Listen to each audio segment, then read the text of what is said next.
plans, and programs.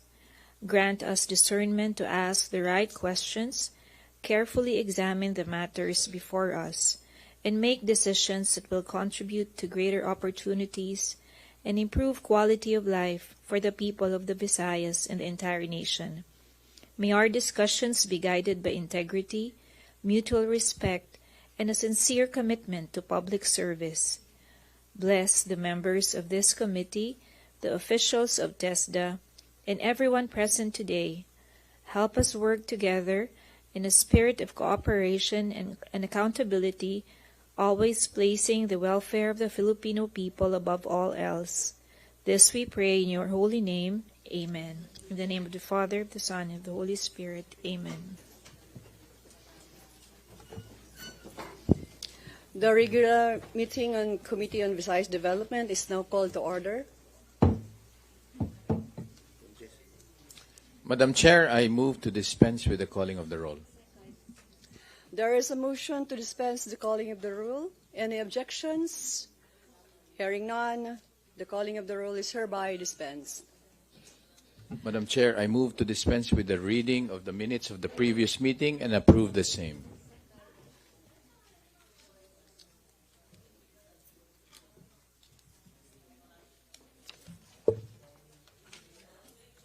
May I call on the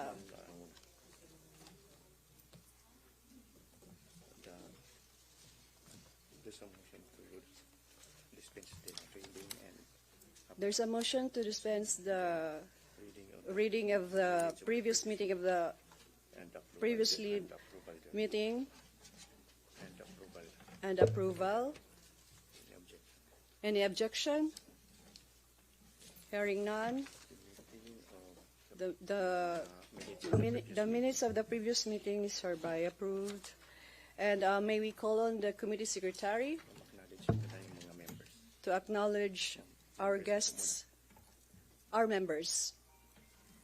Representative Catherine Joyce Goroseta from 2nd District Iloilo. Representative Ana Victoria Veloso, 3rd District Leyte. Representative Maria Isabel Sagarberia, 2nd District Negros Oriental.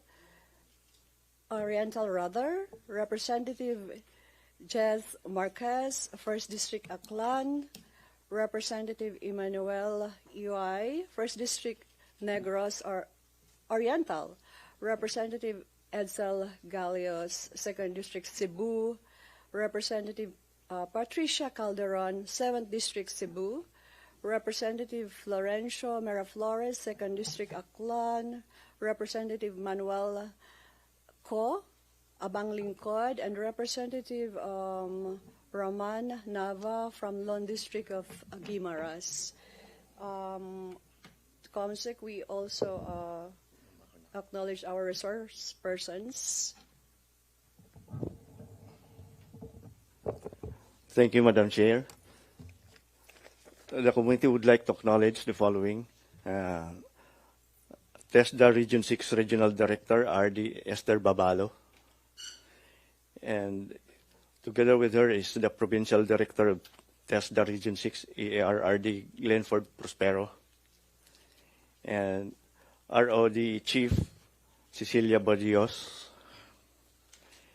Together with them are representatives also from Region 6. They are Mr. Proylan Gial, Ms. Alicia De La Rosa, Mr. Jeremy Sugay, Ms. Stephanie Cordes, Mr. Ryan Moe Lu, and for Region 7, we have R.D. Gamaliel Vicente. For Region 8, we have Director Enrico Banario. Together with him is Ms. Charis Amor Colas. That's all, Your Honor.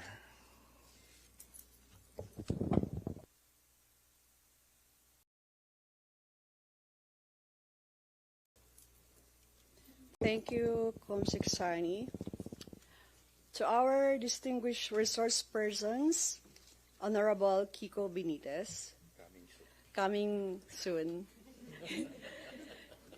Gusto lang natin na maumpisahan kasi alam ko mahaba yung mga presentation ng Region 6, 7, and 8. So, para hindi masayang yung oras natin.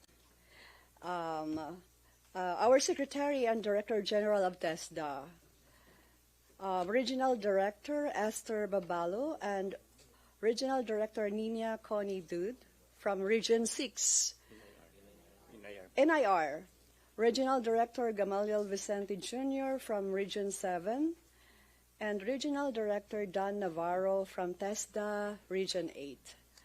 My fellow members of the Committee on Visayas Development, ladies and gentlemen, good morning, and welcome to today's regular meeting of the Committee on Visayas Development. Today's meeting is an opportunity for the committee to hear TESDA's budget proposal and its regional development plans and programs for Region 6, 7, and 8. As we work toward inclusive and sustainable development in the Visayas, it is essential that our investments in technical education and skills training remain aligned with the needs of our communities and workforce.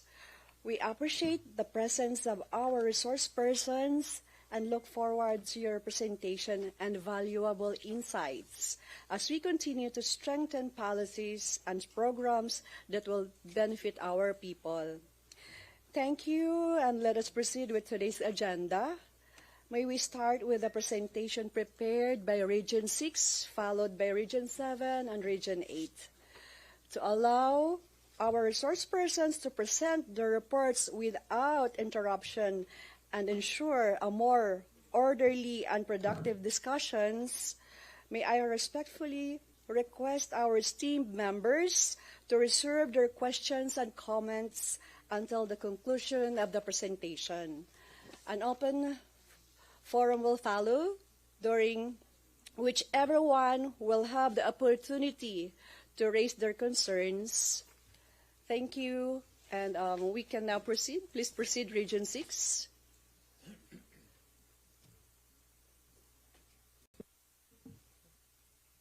Good morning, everyone. I'm ARD Esther Babalo of TESDA Region 6, and I'm going to present to you this brief report on our regional development plan coming from our RTS-DC, and also a brief presentation about budget proposals and the status of our programs. Okay, next please. So first, I'm going to discuss some baseline data and 2025 accomplishments. That's going to give us an overview of what we are going to propose in the next slides. Next. So in 2025, these are our key accomplishments. We had graduate scholars of 21,242. We exceeded our target of only 8,252. So that is 257% accomplishment. For assessed candidates or students, trainees, we exceeded our target. That gives us 159% accomplishment, exceeding the target of 43,000, and we have actual assessed candidates at 68,598. We achieve a certification rate for the assessed students of 85.5%.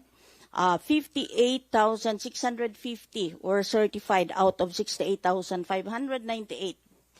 And then our tie-ups with industry, our programs that are tie-ups with industry is supposed to be targeted at least at 60%, but we have exceeded that to 91.1%. As for quality and capability achievements, we have 268 new accredited assessors. As for the compliance audit of the programs and assessment centers in Region 6, all of those programs and assessment centers were compliant, all of them. And then we have institutions supported by way of providing technical assistance to institutions and assessment centers. So we exceeded that, and we attained 227%. Then for our program and institution expansion, we were able to have 240 new programs and 17,424 graduates for our technology institutions. Then we have already also started the implementation, the registration and implementation of enterprise-based education and training. We have added more diploma programs. Next, please. And then for our key accomplishments on scholarship assessment and quality assurance. Now, okay, yeah. For our financial and program baseline. So for 2025 fund management overview, we have a total of allocation amounting to 1,181,558,505.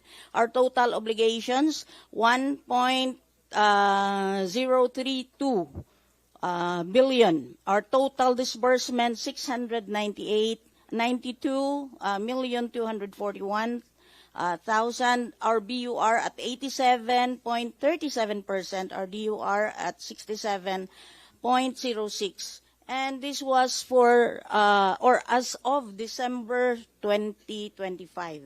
Okay. Next. So here is a more simple way of presenting it that is easily understandable.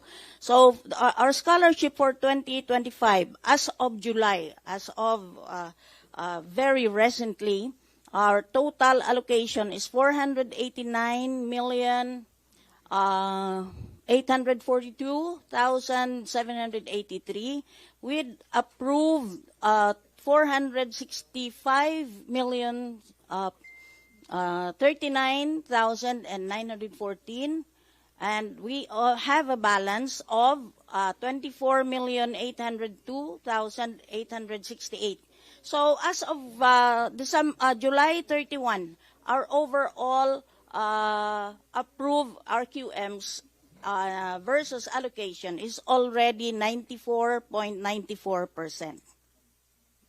Okay. So distributed among all the types of scholarship. Okay. Next, please. Okay. So for our scholarship implementation, as of July 31, 2026, we have enrolled already 16,385. And out of that, those who have completed reach 61.29%, that's 10,000 plus.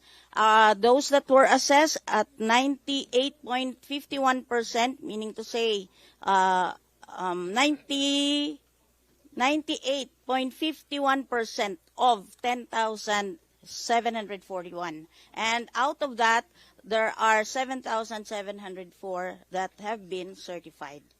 Okay? So, we have remaining scholarship slots of 1,253, equivalent or valued at 32.36 million. So total regional allocation is 91.98%. Okay. Next, please. Okay, next, please.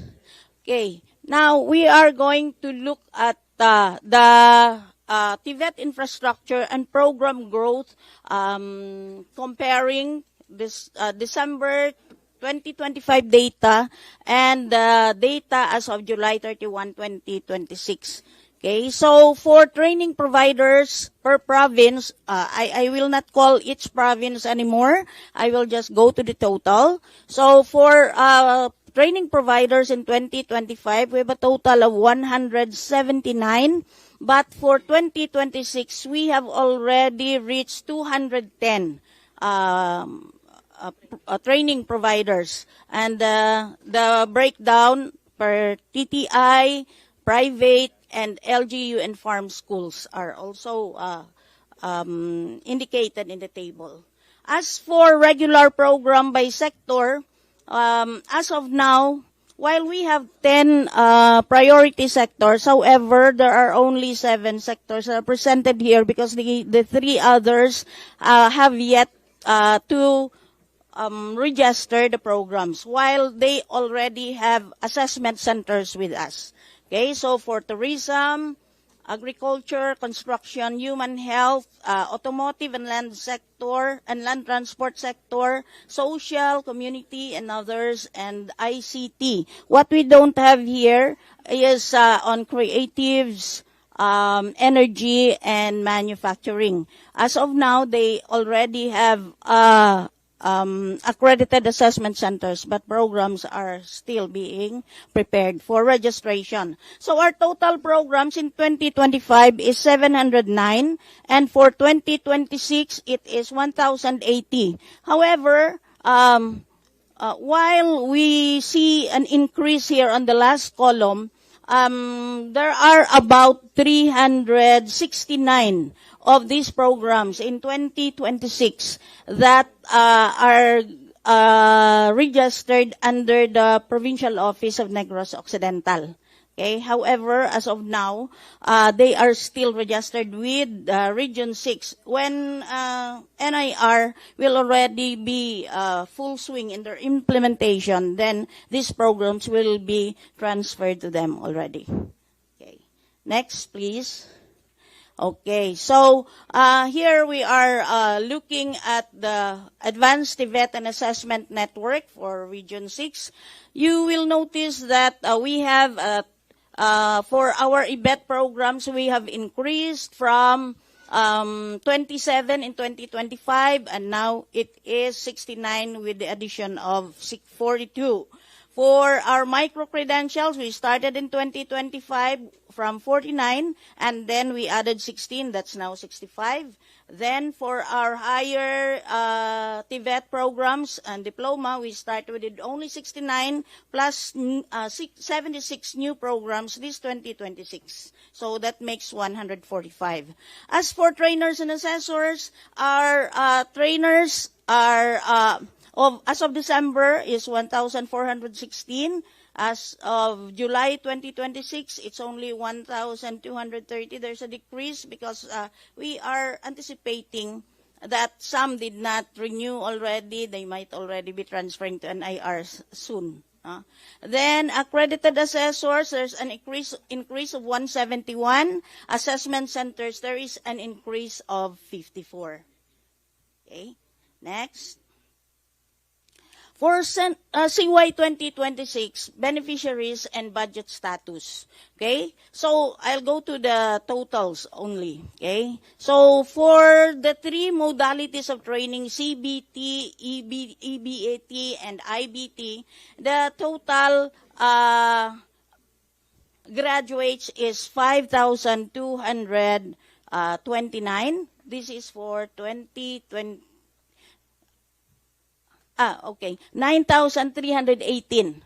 9,318 for 2026 as of July 31. Okay? And for scholarship status, we have enrolled 8,832. There's an ongoing training of 4,237. And we have already graduated 4,499. There are still available slots for 2026 with the number of 9,422. As for our industry tie-ups, as of July 31, we have already reached 83.87%. Our graduate employment rate is 73.87, and we have 15 new partners as of that date. For our budget for 2026 utilization as of July 31, our total budget is 1,157,328 and 59, and we already have an obligation of 387,933,300 our total disbursement at 214,565,521. We have a BUR of 33.52%, DUR of 55.31%. It probably looks a bit low, but I believe that we will be, and confident that we will be able to use it up to a much higher percentage before the end of the year. Next, please. For our scholarship allocation as of July 31, our total allocation is 708 million plus, with approved QMs of 524 millions plus. We have a total balance of 184 millions plus. Our overall approved QMs is at 73.94%. That is why I'm saying that we are confident that we can reach our desired number. Okay? Next, please. So for scholarship implementation as of July 31, our approved slots is 18,254. Our total budget for that is 422.24 million. And the total enrolled as of July 31 is 8,832 individuals. So we have already, out of that number, completed 4,459, or at least 50.44%, and out of that, there had been already 2,134 that have been assessed. Okay? So overall performance for 2026 is 48.30. And that is after, I would say, 6 months or less of implementation, because at the early part of the year, we were still implementing the continuing appropriations. Okay? So our completion rate, 50.54, and assessment rate, 47.45. Okay? Remaining slots, 9,422. With the equivalent amount of 197.65 million. Okay, next, please. Okay, so this is what we are looking forward to as part of our plan aligned with the ESDP and the Regional Development Plan of Western Visayas. One is future-ready skills, meaning to say we are going to pursue training programs that are aligned to Industry 4.0, automation, advanced tech qualifications. We'll also go into industry-driven TVET, EBET expansion, meaning we're trying to increase participation of enterprises to TVET. Digital transformation, upgrading our TTIs into smart and digital centers with LMS and AI tools. Then we'll go for green and blue economy, renewable energy, coastal resources, and scuba or underwater tech, marine, and subsea skills. Okay? So we are also going to pursue emerging standards, such as robotics, IoT, cybersecurity, electric vehicle technology, fire systems. We'll also upgrade our TESDA technology institutions, and we'll invest in TTI modernization and leveling up of program offerings. Then we will increase our star-rated programs, and we will try to participate in ISO 9001 and APAC accreditation of our schools and training centers. Then we will pursue inclusive TVET. So we will target all sectors, especially the basic sectors. Then multi-sectoral partnership is going to be increased, so that we will also deepen our linkages with LGUs, with NGAs, and with other partners, especially in the international fields. Okay. Next, please. So for 2027 investments and budget proposal, we'd like to propose a total of 600 618 million. 618.448 million. For Tier 1, that would be 514, and for Tier 2, 103.44 million. Okay? And then these are our expected results. Next slide, please. For our expected result, we look forward to have our enrolled scholars increase in number. We have increase in diploma program recognized and operationalized. We will increase our micro-credential programs. As for quality, we will be able to assess 47,850 with the rate of passing, or with the certification rate of 93.5. We'll have new additional assessors, additional assessment centers, and we will engage more in TESDA digital initiatives, of course, including the TESDA digital passport. Then we are proposing for the construction of the regional office building for Region 6, as it is really a very old building already. So that's it.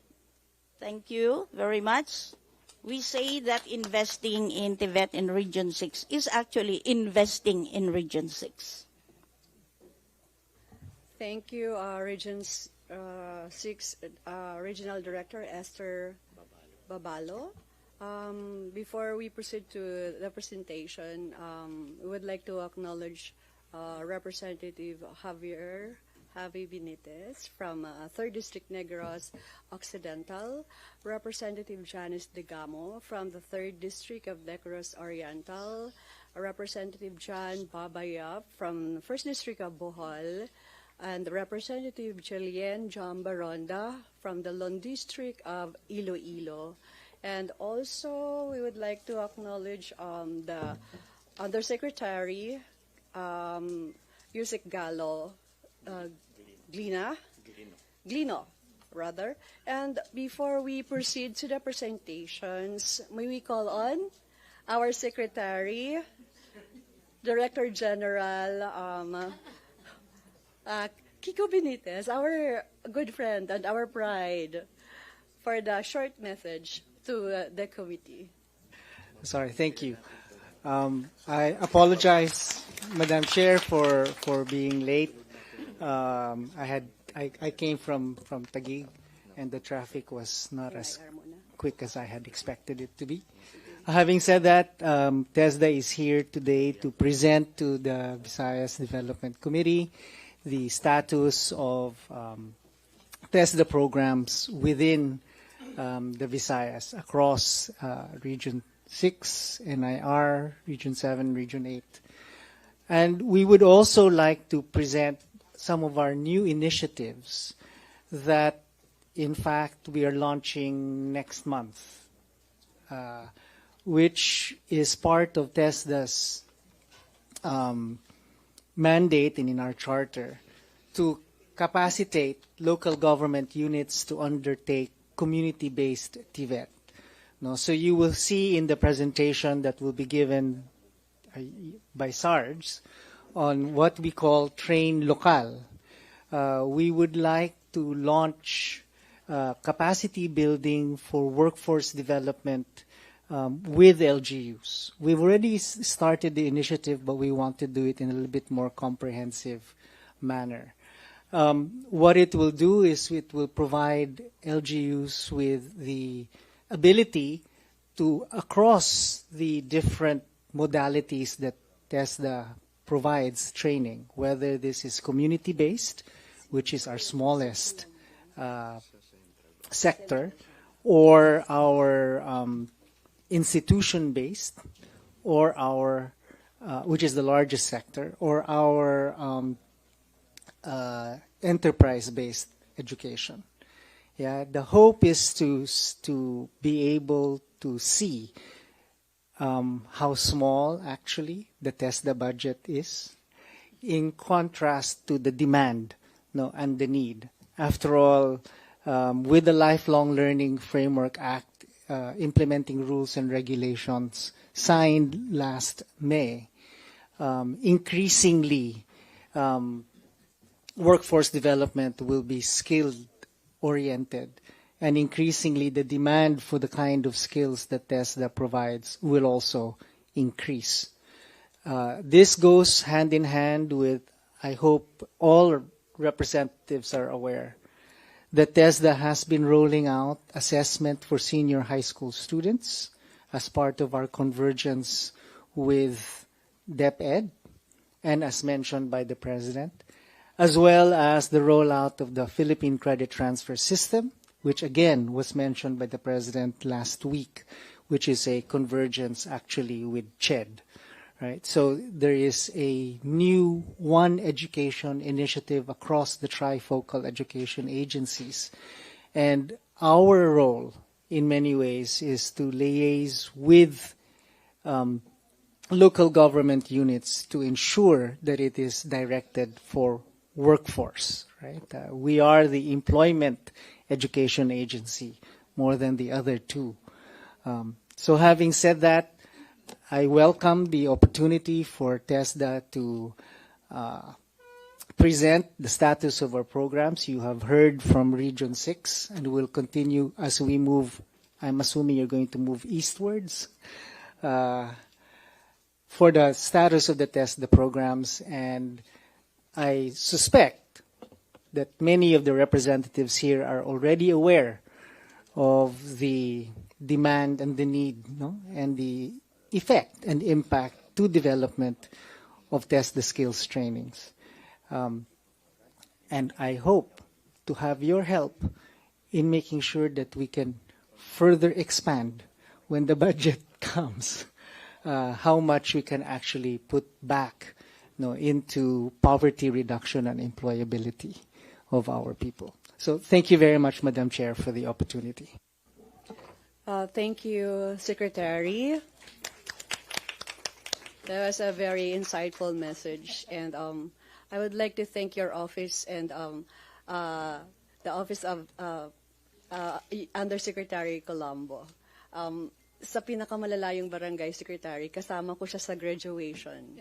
And si Undersecretary, Upland sa distrito ko, kasama ko siya, and napakasipag po. And I would also like to add na yung programa po ng TESDA ay it help attain a better quality of life of our fellow Filipinos in my district. Kasi ang dami na pong may trabaho. And thank you so much. Sana po marami pa po tayong matulungan. Ma'am, sasabihin ko lang dito, I don't know if I should say it because there's so many cameras. But obviously, this is the regions that I am most enamored with. More to come, more to come. Hindi po kami magsasawang manghingi. Kasi ganun po naman kaming lahat dito. Sabi nga sa distrito ko, ako daw yung pinakamalakas manghingi na congresswoman. Pero para naman po sa bayan yun. And we now proceed to the presentation of region for NIR.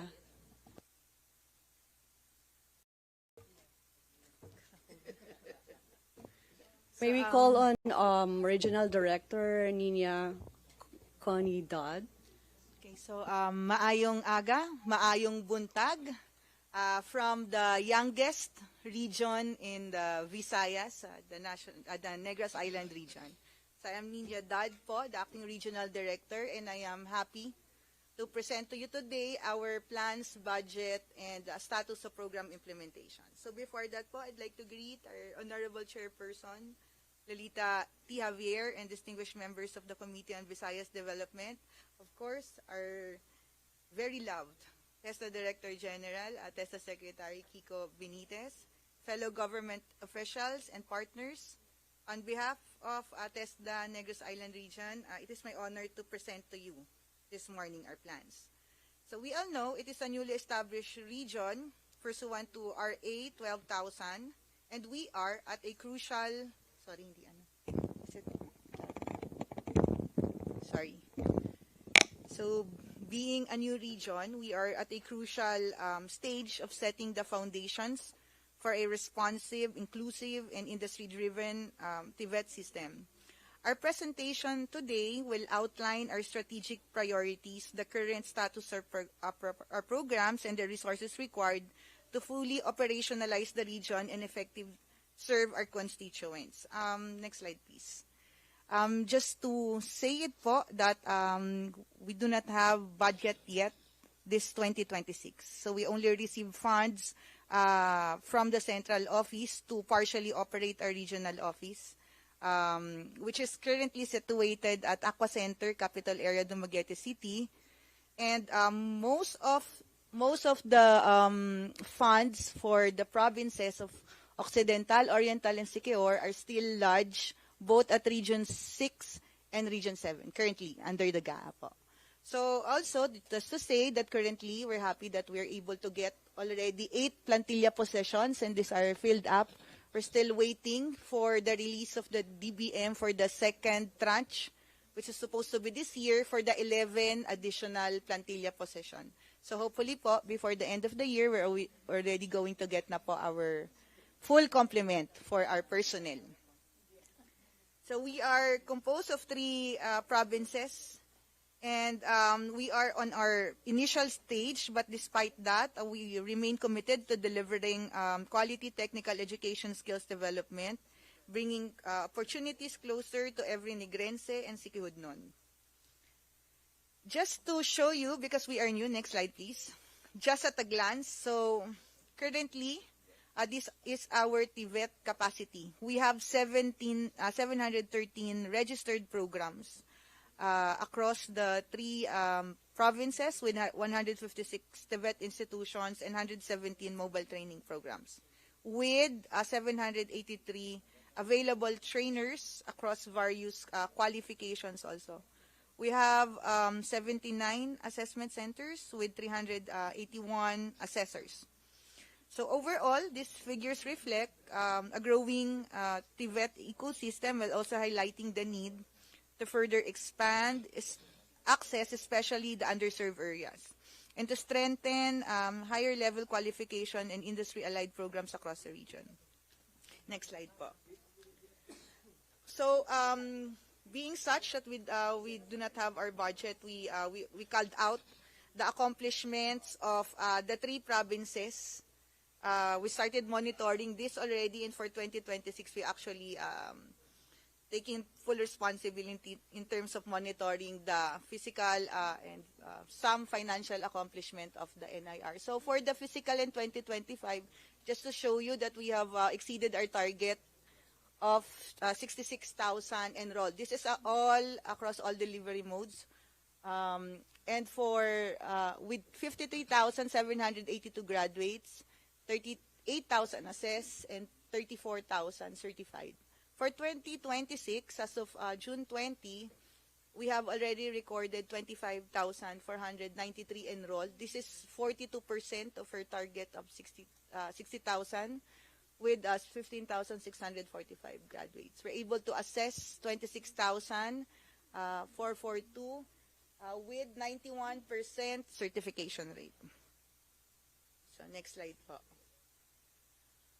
Also, showing this slide will show the scholarship accomplishment in terms of physical and budget utilization of the 3 provinces of Negros Island region. So for 2025 budget allocation, it would show 90.72% obligation rate of the 723,185 budget allocated to us. Meanwhile, for 2026, we have already received, as of June 30, 631,095 367 scholarship funds with utilization rate of 52.01%.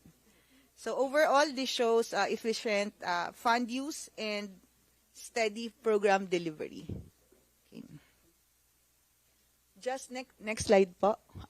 Just to give you a glance of where our beneficiaries were trained in 2025. So of the 23,818 trained po, the top 3 qualifications are from the tourism, manufacturing, and agriculture sector. It also actually is aligned to our area-based and demand-driven skills gap, which also showed that there is a big skills gap. The biggest is in agriculture, tourism, and construction and manufacturing. So we're still aligned and on track. Next. This is just to show you rin also that we also monitor our special clients, and among those are the barangay development, Canlaon recovery, 4Ps, Tupad, OFWs, and the daycare workers. So in terms of expansion of our program to ramp up IVET and micro-credentials, we have total of 38 registered programs already. Next slide, please. So actually, beginning in 2025 po, we embark on strengthening LGU participation in TVET under the Train Local program. So this is what Secretary Kiko said. This is a flagship program initiative of his, which this is under the Train Local. So under this program po, we have started to engage all the 44 LGUs, municipalities, and 19 cities in NIR. So the objective here is to engage LGUs and strengthen their engagement and participation in TVET delivery. So far po, just to show you po, since 2025 until now, we have additional 11 LGUs that institutionalize TVET through ordinances. We also have 10 active TVET councils installed at the LGUs. At the same time, we continue to support and sustain operations of 9 existing LGU-run training centers in the Negros Island region. In fact, in 2025, LGU investments already reached around 70 million, and this is a 28.9 increase from 2024. This reflects a gradual inclusive expansion moving toward engaging all 63 LGUs and building a stronger locally driven TVET ecosystem. Next po. On that note, we are requesting in 2027 po a total proposed budget of 615,438,244.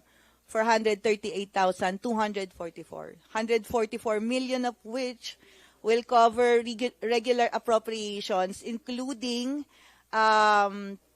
personnel services.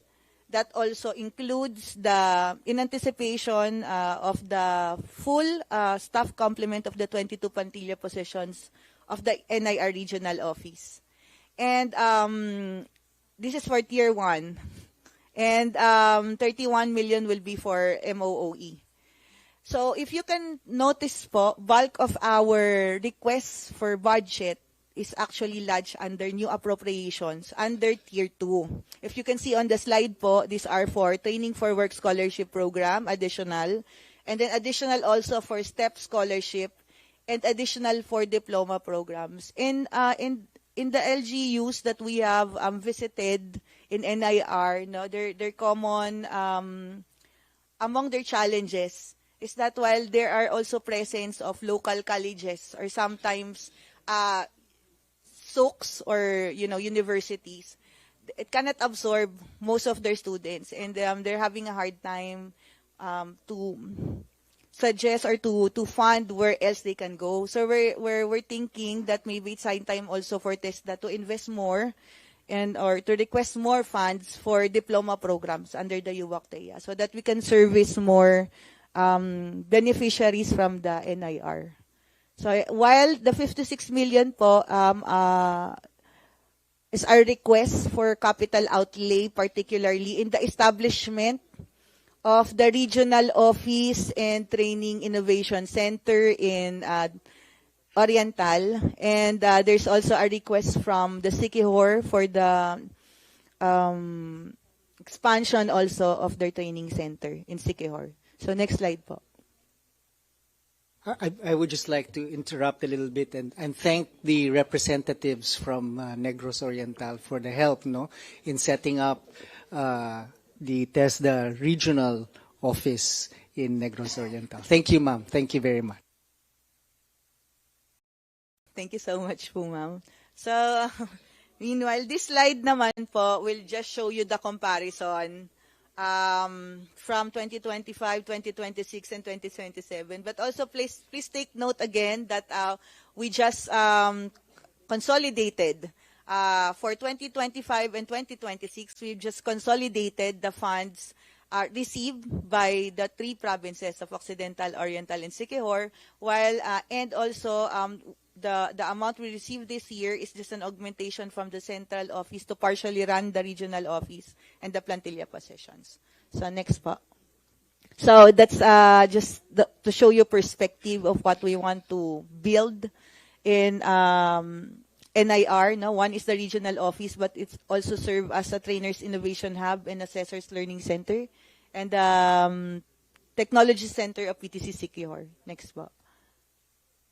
Okay, so this is my last slide, and I just want to share with you that we are very excited because we're starting a new region, and I hope that this body could support us as we try to expand and deliver more access, not quality technical education, and help also in workforce development plans. So just to show you a little bit and explain some of this. So our ways forward are, first is the regional skills priorities and workforce development. As Sec also said, that we want also to expand workforce development plan at the LGU level.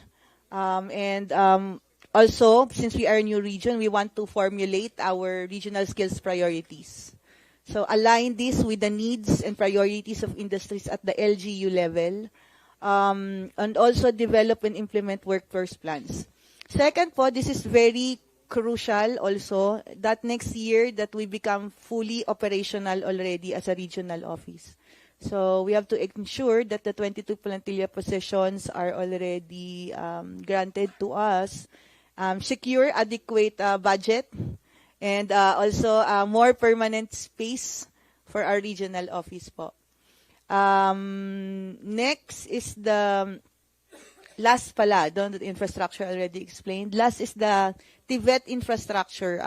Maybe since the representatives from the Visayas are already here, I'd like to announce that we are, through the guidance of our central office, we are pursuing uniting our TTIs, or TESDA technology institutions, into one polytechnic system or institute, and we will further explain this to you one by one, but we hope that all the representatives from NIR can help us through the passage of a bill about this. So that's all po. It's our pleasure to present to you today, and again, mayong aga, mayong buntag po sa tanan. Thank you, RD Nina. We would like to acknowledge Representative Lollipop Oano Dizon, and also may we call on the presentation of Region 7, Director Enrico RD Gamaliel Vicente Jr.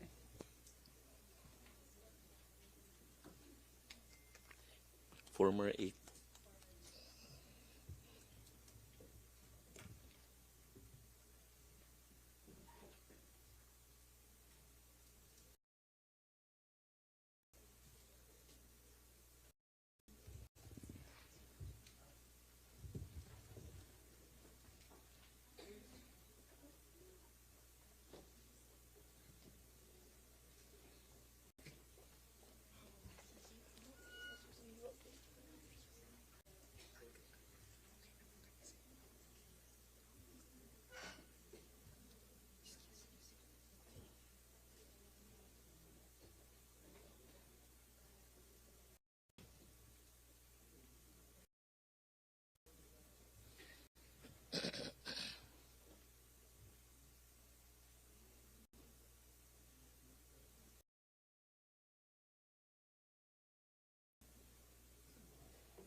Yes, yes, nag-email kami sa kanila.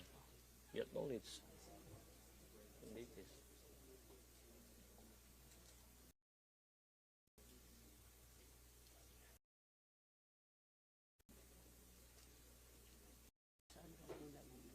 Doon sa inyo, acknowledge din siya. May file ako rito.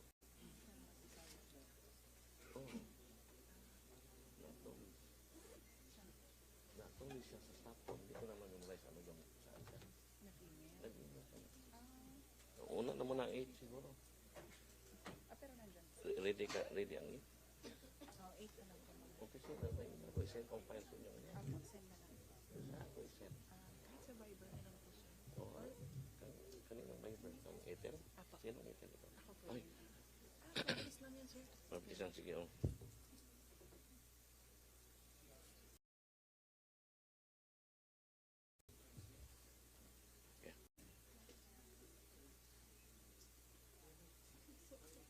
Na-send, ma'am. Acknowledge siya, ma'am, Ether. While waiting for the presentation of Region 7, may we proceed Region 8? So, hindi masayang yung oras natin. Region 8, please proceed. RD Navarro, please. Banario, rather. Okay, yeah.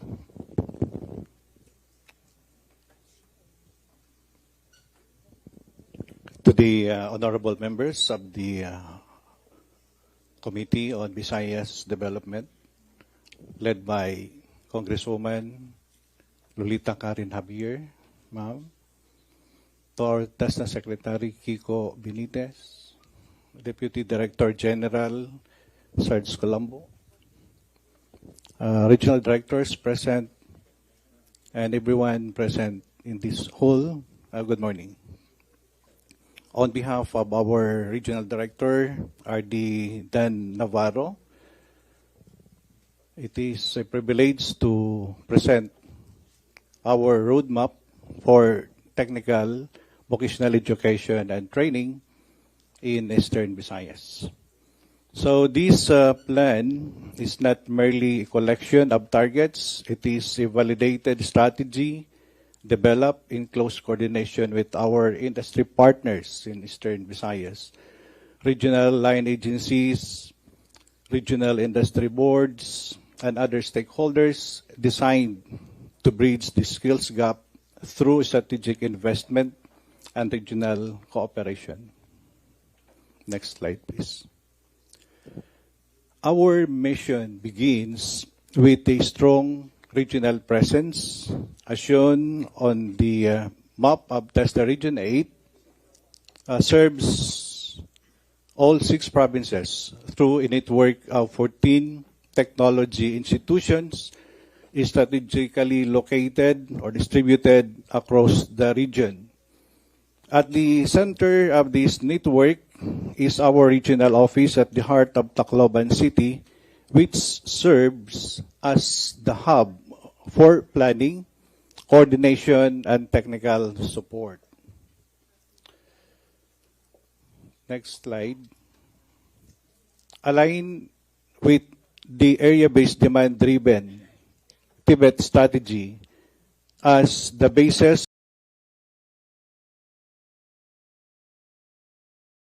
for workforce planning, we identified a regional Tibet supply gap of 288,660 workers for 2024 to 2025.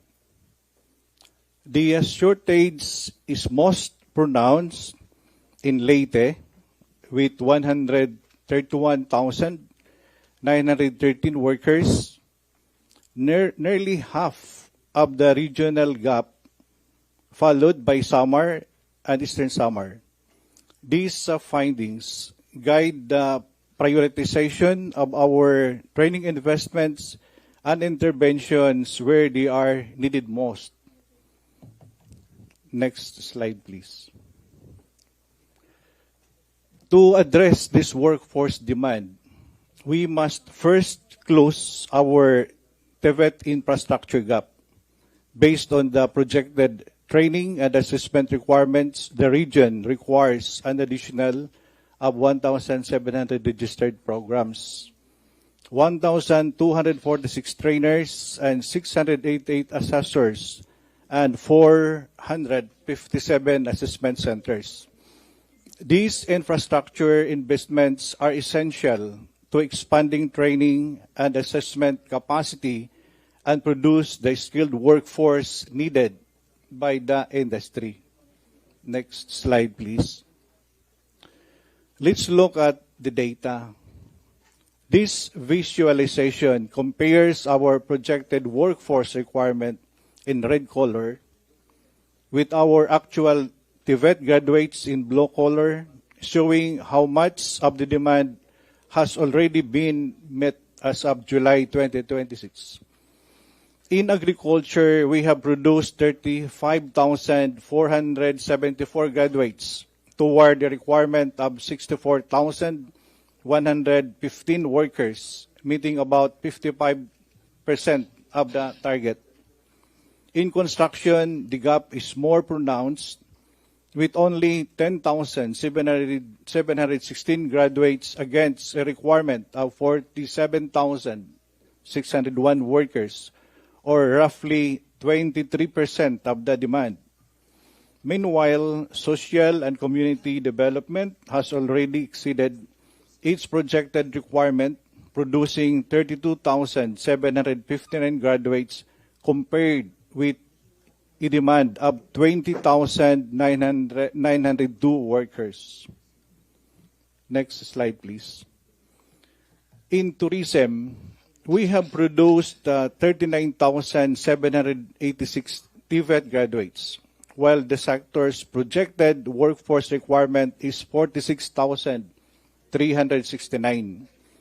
The chart further identifies where the remaining workforce requirement is concentrated by qualification.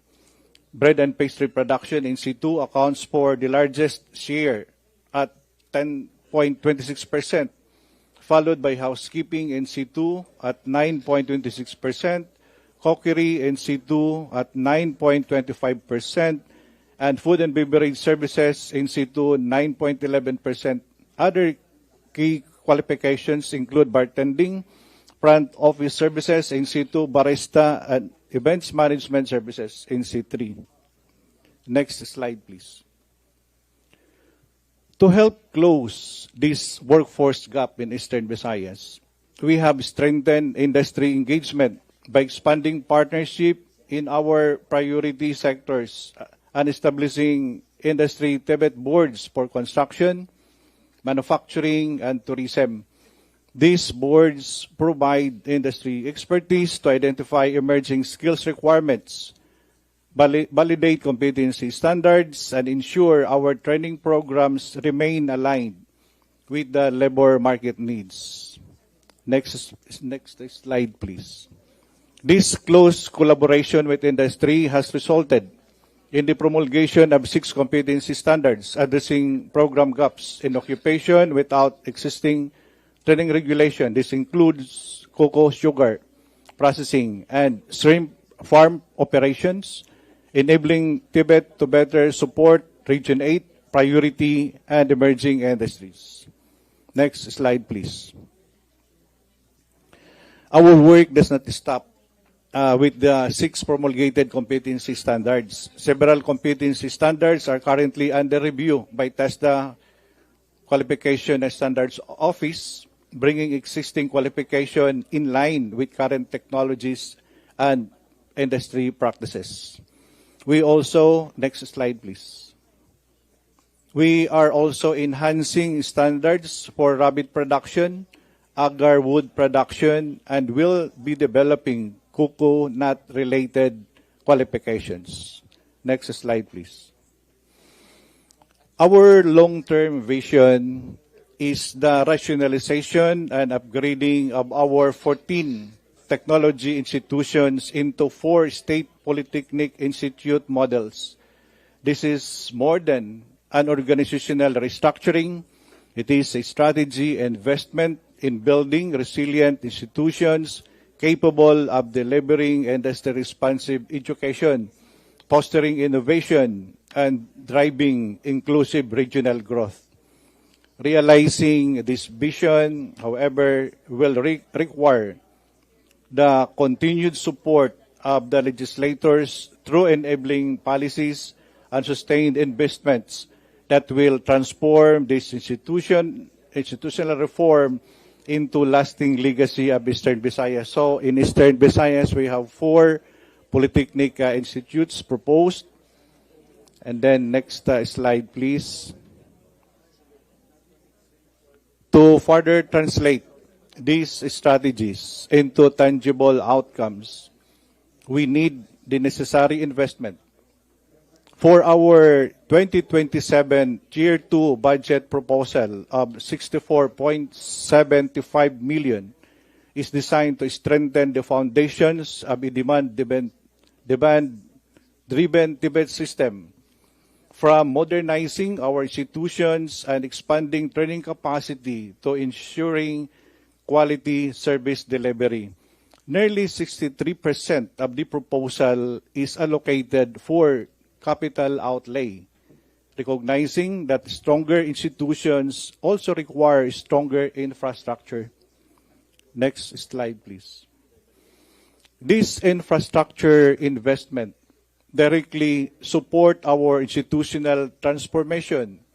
We have already 31 million for our new Eastern Samar Provincial Office, and we thank you. We thank our very own Secretary for giving us this 31 million budget to improve service delivery, and 9.8 billion for diploma programs building in Northern Samar, expanding our capacity to deliver higher level qualifications aligned with industry needs.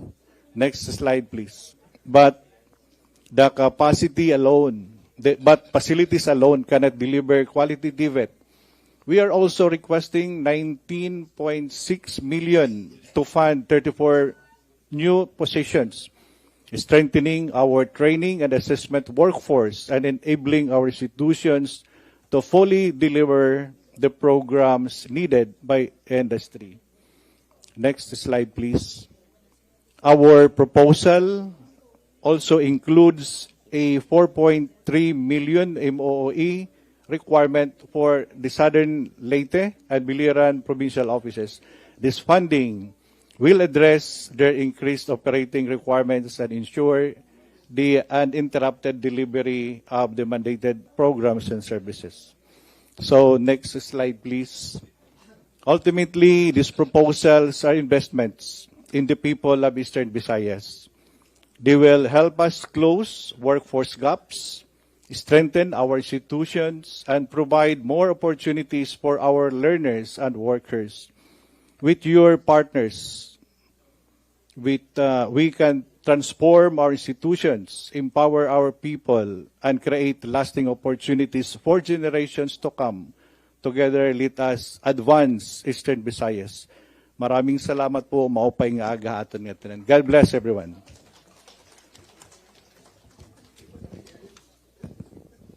Thank you, PD Benario, for the highly favored Samar Island presentation. Maniningil kaming taga Leyte. Yes, ma'am. Pwede po. Dagdagan din ho ang budget. We will always put it where it was directed by Congress. Thank you, PD. May we call on Region 7 for your presentation. Regional Director Gamaliel Vicente Jr. Thank you, Kong. Good morning, Madam Chair, to our members of our committee, of course, Sekiko, DDG Galo, DDG SARS, fellow RDs, everyone here. Good morning. Today I am RD Gam, of course, of TESTA 7. Today I will present TESTA Region 7's priority programs and proposed investments that support workforce development and regional economic growth in Central Visayas. To provide context for our proposed programs and budget priorities, let me first present the demographic and economic profile of Central Visayas. Kasi ngayon, Sugbohol na lang kami, no? Cebu and Bohol for Region 7. And according to PSA, Central Visayas remains the country's fourth largest regional economy, generating a gross regional domestic product of approximately 1.32 trillion in last year in 2025. This reflects the region's strong economic position and its growing demand for a highly skilled, competitive, and future-ready workforce. The region right now has a population of 6.64 million, making it one of the country's major growth centers. This large population represents both a significant labor pool and an increasing demand for quality technical and vocational education. PCA data also show that 3 million individuals comprise the region's labor force, with a labor force participation rate of 63.9% in 2025. This means that nearly two-thirds of the working population are either employed or actively seeking employment, underscoring the importance of equipping workers with industry-relevant and future-ready skills. Looking at the regional economy, the services sector remains the primary economic driver, contributing about 70.4% of the region's output, followed by the industry, agriculture, forestry, and fishing. No? These figures highlight a predominantly service-oriented economy supported by a strong manufacturing and industrial base, and consequently, TESDA Region 7 continues to prioritize skills development in high-growth sectors such as tourism, ICT, logistics, and among others. And this demographic and economic landscape serves as the foundation for aligning TESDA Region 7's Tibet program, scholarship investments in the entire region. And having examined the region's demographic and economic profile, the next question is, how does TESDA contribute to sustain this growth? Allow me to present TESDA Region 7 strategic response initiatives, and we're designed to develop a skilled, competitive, and future-ready workforce. Next slide, please. Next slide, please. Thank you. To ensure that TESDA Region 7 remains responsive to the region's economic priorities, our TVET interventions are aligned with the major economic drivers of Central Visayas and guided by our area-based and demand-driven TVET approach. For the services sector, which contributes 71% of our regional economy, and update competency standards and training regulations in emerging industries such as digital, AI. We have right now ongoing AI in Region 7, amounting to 120 M. And we have also logistics and the creative products. For the industry sector, which accounts for 24.2% of the regional economy, TESDA will support the region's industrial transformation by developing CS, no? as what mentioned by my fellow RDs, the competency standards on Industry 4.0, automation, robotics, renewable energy, electric EV, EV vehicle servicing, and smart construction. We will continue to modernize our training institutions and expand diploma programs, micro-credential, enterprise-based training to produce a workforce that is equipped for high-value industries. And likewise, train local, as what mentioned by SEC, will be strengthened to address the skills requirements of priority sectors and industries and local investments. Although the agri, forestry, and fishery also contributes 4.8, but it remains vital to us in Region 7 for food security and rural development. Next slide, please. So this one, our commitment to delivering quality industry-responsive technical education that contributes to a more competitive is really important, and it is our ability to translate these strategies into measurable outcomes. Allow me to highlight, as you could see, the key accomplishments of TESDA Region 7, which reflects our continuing commitment to producing a skilled, certified, and employable workforce. As of June 30 this year, we have learners of over 43,000 with more than 40,000 graduates completing their training. We also achieved a 94.52 certification rate, and reflecting, that is a high statistics, reflecting the quality and competency of our graduates. More importantly, our 84.34 employment rate in Region 7, one of the highest among regions, clearly demonstrates that TVET continues to serve as an effective pathway to gainful employment. Beyond their accomplishments, TESDA continues to expand higher-level technical education through our diploma programs. And just recently, we have launched the pilot. Only Region 7 was being asked to pilot BERSEC, and of course, by our president, to pilot diploma programs on semicon and advanced manufacturing. And we produced 33 diploma programs on that one, and it was signed just a few months ago at PICC, together with Sekiko and Chair Shirley of CHED. Next slide, please. Our accomplishments reflect the progress we have made in supporting the workforce needs of Central Visayas. With the region's continued economic growth and the emergence of new industries, additional investments are essential to expand our program, modernize our institutions, and prepare the future-ready workforce. This brings us to our fiscal year 2027 budget proposals. These proposals were already, were already endorsed by the Regional Development Council. Yours truly was there endorsing this one. For workforce development, we are proposing 180 million for Cebu's community-based skills training program, and this will be under STEP for our esteemed members of the committee. And we have also the special training for employment program with a proposed budget of 150 million. The proposed allocation will be distributed equally at 50 million for each congressional district of Bohol.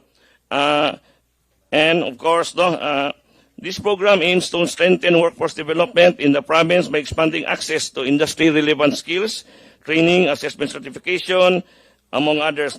Lastly, we are also proposing 4.5 million to fund additional plantilla positions that will address critical workforce gaps. And some of our workers really are doing multitasking jobs here in Region 7. Next slide, please.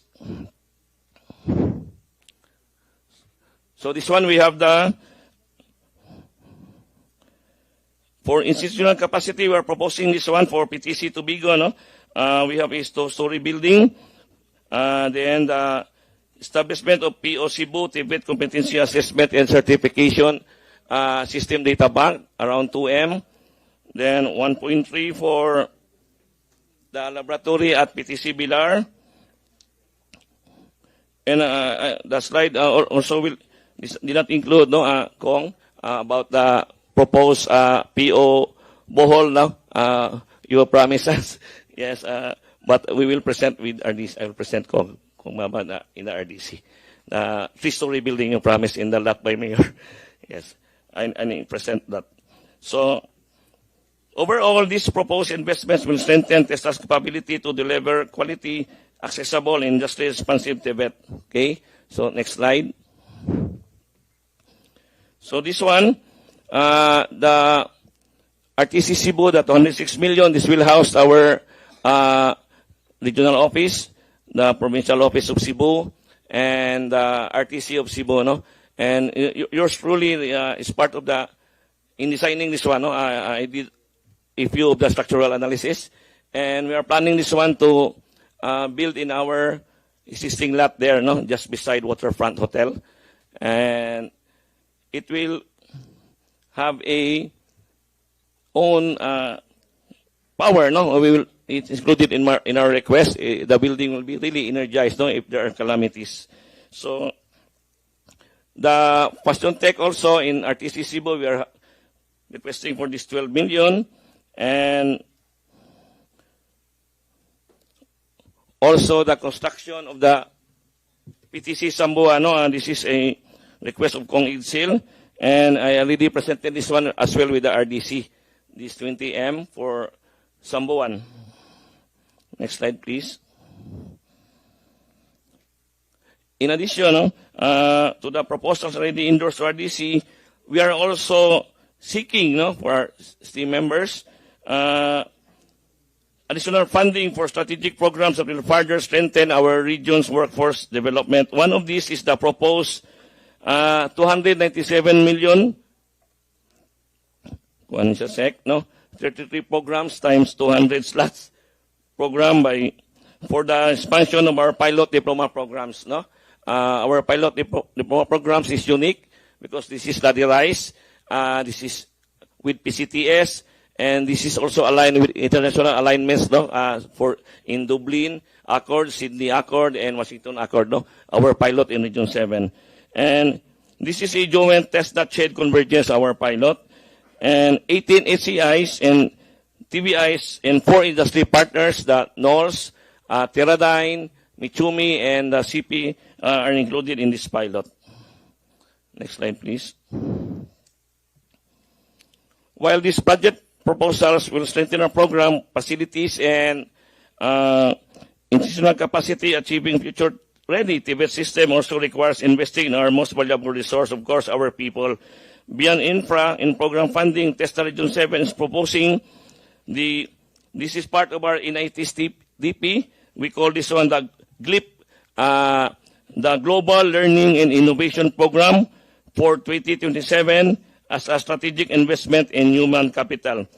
GLIP aims to transform every international learning opportunity into organizational learning, innovation, and improved TVET service delivery.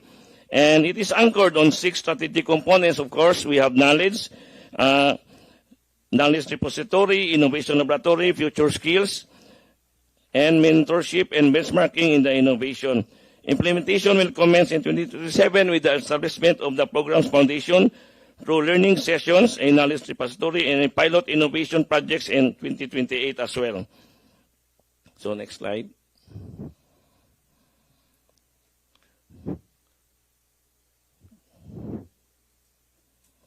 So GLIP represents our commitment to developing a globally competent and innovative TESDA workforce. However, building a future-ready TVET system requires more than investing in our people. So we must also strengthen our institutions. And with this in mind, TESDA Region 7 will pursue the following long-term strategic directions. Now we have this one, the Adapt a School program. Just last week, we did this one with SEC, with Kiko and DepEd, and they're now in Bacolod. We have this Adapt a School program, and we have the rationalization of our TTIs into polytechnics, and we have also that one. We are doing that one in Region 7. And this rationalization, of course, will make our provincial training centers to make it into one, and just like a polytechnic. Next slide. Another strategic initiative for our long-term direction in TESTA Region 7, of course, na-mention na, we have the Train Local, bringing demand-driven skills training closer to our communities and LGUs, and the expansion of the enterprise-based education and training to strengthen work-based earning and improve employment outcomes. Together, these initiatives will ensure that the TVET system in Central Visayas remains responsive, accessible, and really aligned with the evolving needs of our industries and communities. Next slide. So, in closing, the future of Central Visayas depends on a skilled, adaptable, and globally competitive workforce. Through our proposed investments and long-term strategic directions, TESTA Region 7 is committed to strengthening workforce development, modernizing our institutions, and expanding industry partnership to build a future-ready TVET ecosystem. We really respectfully seek your support as we continue to equip every Filipino with the skills needed to thrive in an evolving economy. Thank you so much. Thank you, R.D. Vicente. Thank you for these insightful presentations from our resource persons. The committee will now entertain questions from the members. Before we proceed, we would like to acknowledge the presence of Christopher Son Kokuyap from the 2nd District of Southern Leyte. And the floor is open now for questions, clarifications, and suggestions from the members. Kong Ana is hereby recognized. Thank you, Madam Chair. I have a few questions, mostly in relation to how TESDA is assisting with the shift towards green jobs, and perhaps like a more circular economy or bio-based economy strategy. I noticed that there are a lot of, in the strategic response outlined in many of the regions, we tended to focus on digitalization, and we didn't see enough output or rather suggestions on how we are capacitating our communities so that they're able to use, our grassroots communities are able to use natural resources that are available to them. And this is crucial as, you know, as we continue to be hit by the adverse impacts of climate change. So I would be grateful also to know what the general plan is in, you know, in circular economy and bio-based strategy, and how we can enable green jobs. Thank you. Madam Chair, if I may respond. Secretary. Actually, the Green TVET initiative has been going on for some time. TESDA is mandated by law to embark upon the Green Jobs Act and identify green skills, and then capacitate, of course, as much of our population as possible. It is easier in certain things like, for example, weaving in Aklan, right? In Kong Marquesas district. We have started with community-based training to strengthen the capacity of weaving, but in a circular manner. The ways that we've been doing it has been linked to green jobs specifically. So these has ranged from photovoltaic training for renewable energy, right, to bamboo production and so on. But the true need that TESDA has to do, which we are initiating this year, we've been doing it, but it hasn't yet borne results, is to really follow life cycle supply chains of any specific commodity or product or material, yeah, to ensure greater circularity. There is an initiative in the province of Iloilo, specifically, to follow, for example, the supply chain of rice. This is from its production, from the very beginning, all the way to the processing and the different kinds of products available from rice. Rice flour, rice to eat, of course, but also what to do with the husks. Are these going to be dried and used for energy, and so on and so forth. So that is a new tracking that TESDA is trying to do across supply chains that might in fact break the vertical industry sectoral arrangement of our competency-based training. Otherwise, we're not truly circular, right? But that is an ongoing process, and it is part of a technical assistance that we are negotiating with Germany. Germany has a green vet chain manual from the BIBB, which TESDA hopes by the end of the year to be capacitated to contextualize within the Philippine context. Thank you, Sec. Follow-up question. For those green jobs and green initiatives, have they been tagged already as climate change expenditures? They, Madam Chair, they have not been tagged as climate change expenditures, nor have they been tagged as part of, say, PENCAS and low carbon avoidance. That would be next, but actually not quite TESDA's purview. It will have to go back to the Green Jobs Council that's actually headed by Dole. So any help in that regard would be much appreciated. But I also forgot to mention two other things that are happening. One is there is an ongoing negotiations with DNR so that TESDA can roll out DNR training from PENCAS accounting all the way to eco-service identification, including biodiversity. I know this is of interest to Kong Ana. But also, there is a proposal from the ILO to put together a digital platform for green skills across the ASEAN, which will be discussed as part of the ASEAN TVET Council, chaired by the Philippines, of course, this year as chair of ASEAN in October. Yeah.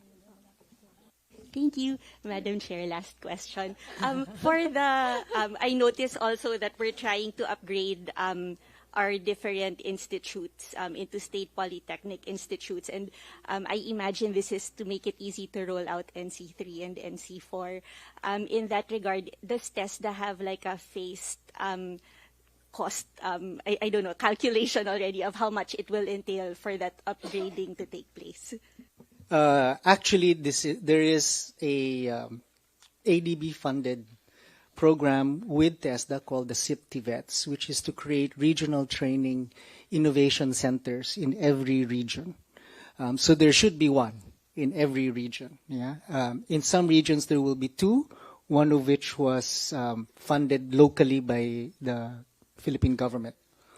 These innovation centers are meant to be hubs for emerging skills, including and primarily for higher level, NC3 all the way to primarily diploma program, as you saw from R.D. Gam's presentation. Yeah, there is a strong expansion for diploma programs of higher level skills and productivity, which we hope will increase complexity and diversity of the products that the Philippines creates.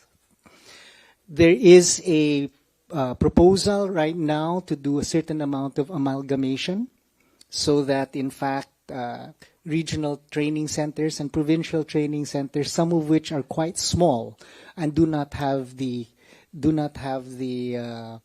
critical mass, yeah, to stand alone, can then be amalgamated into a much larger system. In accordance with the National TESD plan, up to 2028, the polytechnic system has been a deficiency of the tertiary education space for quite a while. Worth mentioning as well is that there are bills that have been passed for LUCs, charter change, which will also include that LUCs function in a community college manner and address local workforce development needs by, in fact, incorporating TVET programs within their offerings. In both those cases, there is not yet a phased plan, yeah, and no clear costing guidelines yet, because each region creates its own opportunities. So some regions, CAR, for example, is quite ready. Samar, I think, is getting ready. But other regions are slightly less ready. NIR, I think, has a proposal for a specific type of amalgamation. But since the regions are so diverse, there is no one plan for all the regions. Yeah? So the costing of that has not yet been finished, I must confess. Thank you, Madam Chair. Last question. In that regard, in the absence of like a phased costing or a brief, will it be possible to, for example, seek assistance also in crafting proposals for sustainable financing for that? Madam Chair, yes.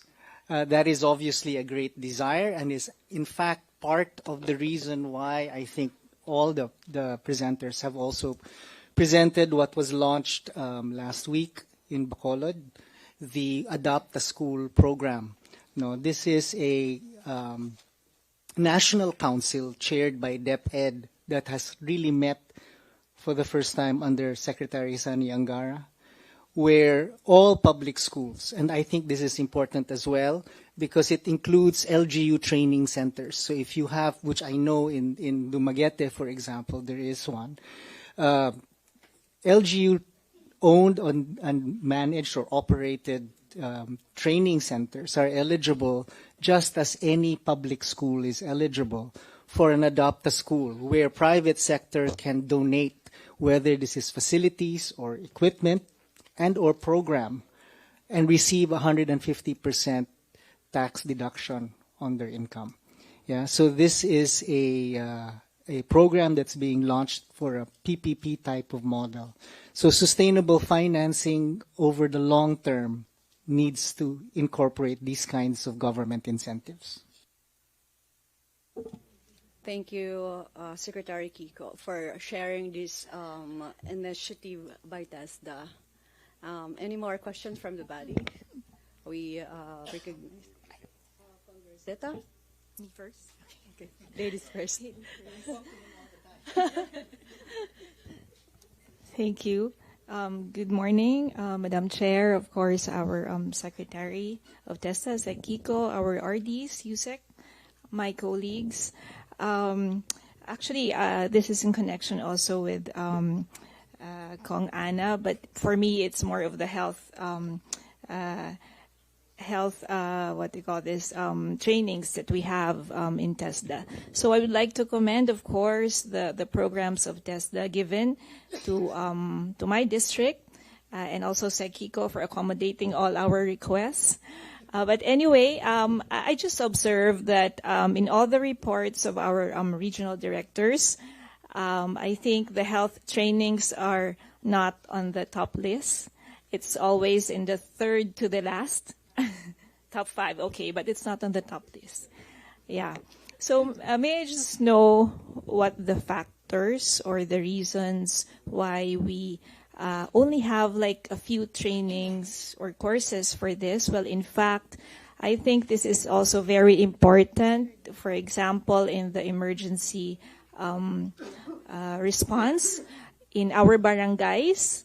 If I may suggest, maybe we can utilize our tanods or our barangay officials to be trained in emergency health response. Not necessarily like nurses or you know the medical specialists, because of course they're more expensive. And then number 2 is that actually I have a bill with Kong Albi Benitez and of course our other colleagues regarding our autism, what do you call this, assistance. If I may suggest for TESDA, if we could have a program for training, for example, for our special ed teachers, or sorry, daycare teachers, that if we can have programs for training that would be able to augment our special ed teachers in our public schools, because I think we have only a few. And we really lack special ed teachers in our public schools. So maybe we can, if I may suggest, we can also utilize our daycare teachers to be trained. And so hopefully we can have these programs. Thank you. Secretary? Madam Chair, if I may, healthcare is obviously a large shortage in terms of our workforce. Many of our certified healthcare workers, of course, leave because the demand for Filipinos overseas in the healthcare industry is probably one of the largest, potentially larger, in fact, than that in construction, which comes close. And the reason why the infrastructure is lacking, we lack trainers, we lack centers, is really because the facilities tend to be more expensive to generate. The training takes longer, and the skills levels are higher. So there's a lot more investment, even on the learner side, for both time, and money to undertake the training. Having said that, many of the caregiving trainings, for example, including barangay health workers, as a matter of fact, and ECCD for daycare workers, is on the eTESDA platform. We were hoping to provide as much access through digital means as possible to increase the number of those that might be trained. Any investment in that would certainly be helpful. So I know that Bago City, for example, in Negros Occidental, has been focusing on expanding their own capacities. There is an ongoing discussion with the Department of Health to see if, in fact, DOH hospitals can take in apprentices. Yeah, although, in fact, the EBET law prohibits government to take part in enterprise-based education and training officially, right, or legally. It would have to fall under a different set of categories. Guimaras is also pushing, as far as I remember, for healthcare training as well. So it's an ecosystem that has great shortage locally. There is great turnover, and therefore anything that we can do to increase the pipeline in terms of depth and range, the better. With regards to the autism needs, ma'am, my brother is even more makulit than you. So I have already been called to his office to ensure that there is a technical working group that can sit together. I am waiting, yes, to create the micro-credentials for interventions for SPED. There is a special needs education training, caregiving training that TESDA provides, but it does not specify necessarily the specific therapies and interventions needed by autistic kids per se, right? So micro-credentials are being crafted in order to alleviate that demand, right? In order to address that demand.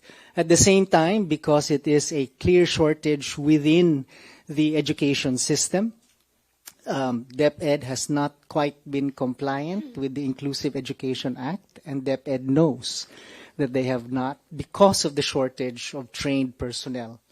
We are also in conversation with DepEd to give training for either in-service or pre-service teachers, and to have special needs training incorporated through the Technical Education Council of the Philippines into the teacher education pipeline, as well as, in fact, create a ladderization so that we can have shadow teachers in mainstreaming schools who may not necessarily be licensed teachers, but have the capacity to have interventions for specific types of special needs. It is just that the range of special needs is quite wide, and the types of therapies and interventions are also just as wide.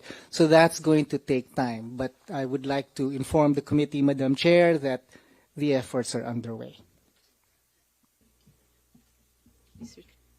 Thank you, Secretary. We appreciate your efforts in providing programs like this. Kong Happy, sir, I recognize. Thank you, Madam Chair.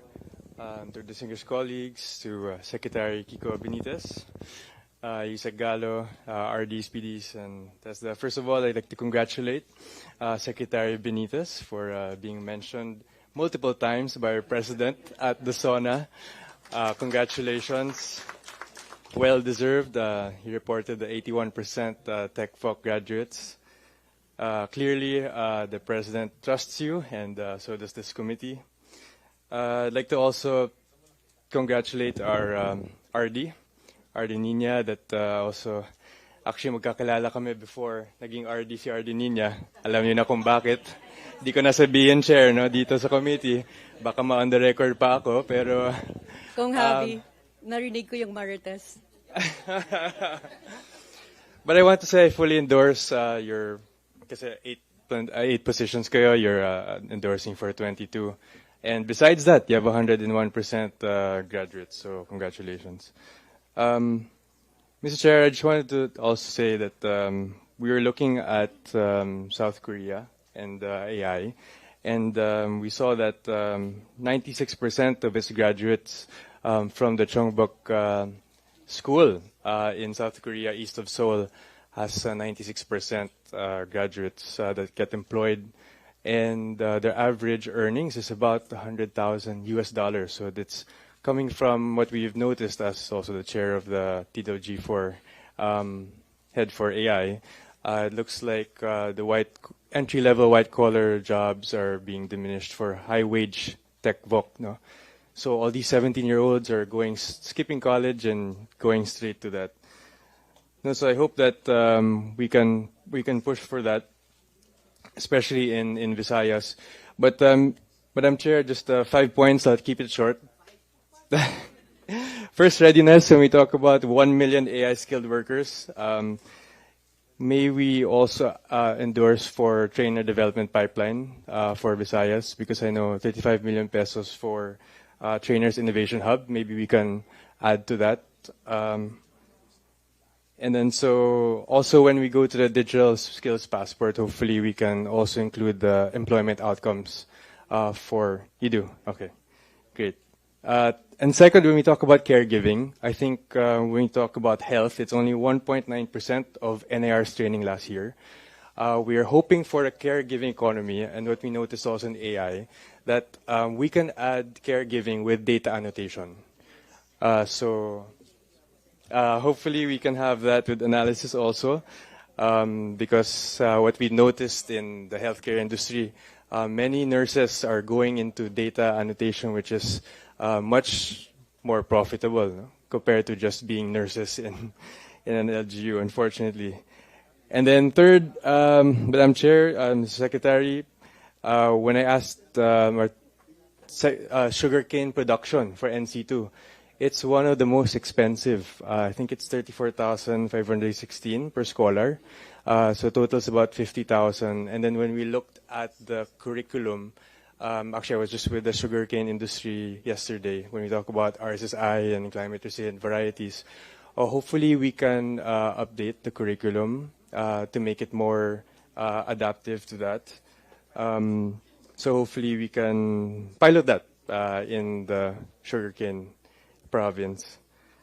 And then just fourth, I noticed in Region 6, the 10 regional development priorities, wala po yung creative industries.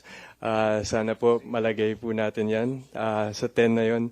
I know before yung, Dumaguete for literature, Cebu for design, baka pwede po tayo mag-micro-credential for content creation and AI-assisted production. I think nakita po namin wala pa yata doon. But definitely we'll be using Filipino creativity for AI assistance. And last, maybe we can pilot Cebu for advanced manufacturing.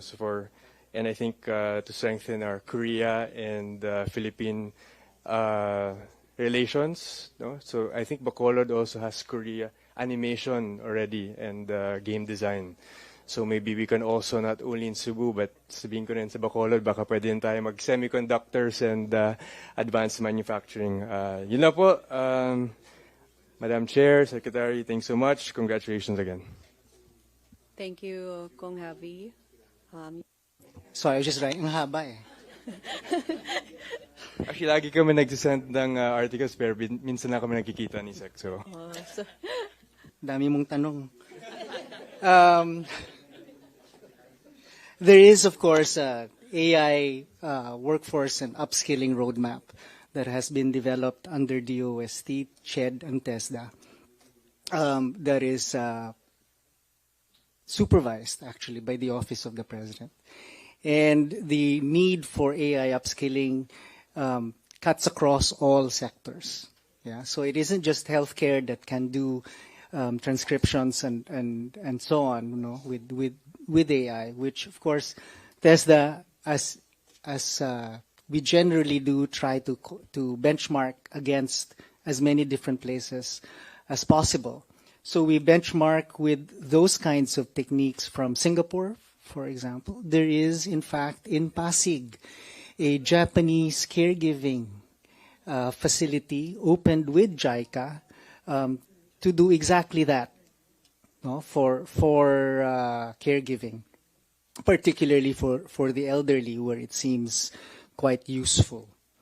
So the answer to AI workers is it is very much a mandate of TESDA, and we have funds set aside specifically for AI upgrading. We also launched in Bacolod, as a matter of fact, the AI training for prompt engineering and data annotation.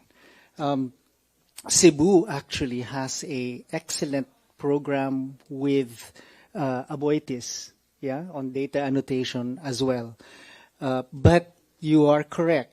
Much of anything related to AI or ICT tends to be much more expensive, in fact, to deliver, primarily because the trainers themselves cost more. So that would be the first response, is that there is budget for it. Is it enough?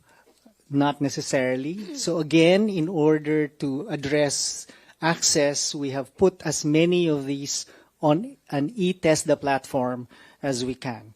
So we have eTESDA modules for cybersecurity from Microsoft. We have digital literacy from IBM. And we will soon have cloud computing from Amazon. So these are all ongoing to make sure, in fact, that access can be given, particularly for things that can be done digitally, where the tools and the practice base that is specific to TVET can happen without necessarily a human trainer per se. In terms of healthcare and, sugarcane, there is only, I believe, still one institution alone that is offering sugarcane workers NC2. And it is a more than 10 years, I think it's a 12, 15-year-old NC that does need review.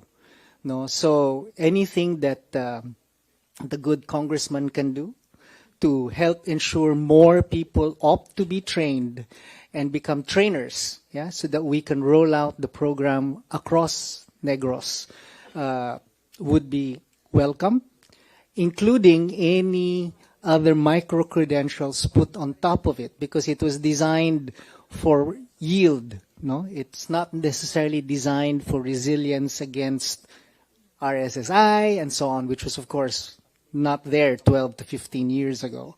Any micro-credential designed for that we can get from stakeholders like Phil Surin and so on and so forth would be welcome. Actually, Phil Surin was the one that designed the NC2 to begin with.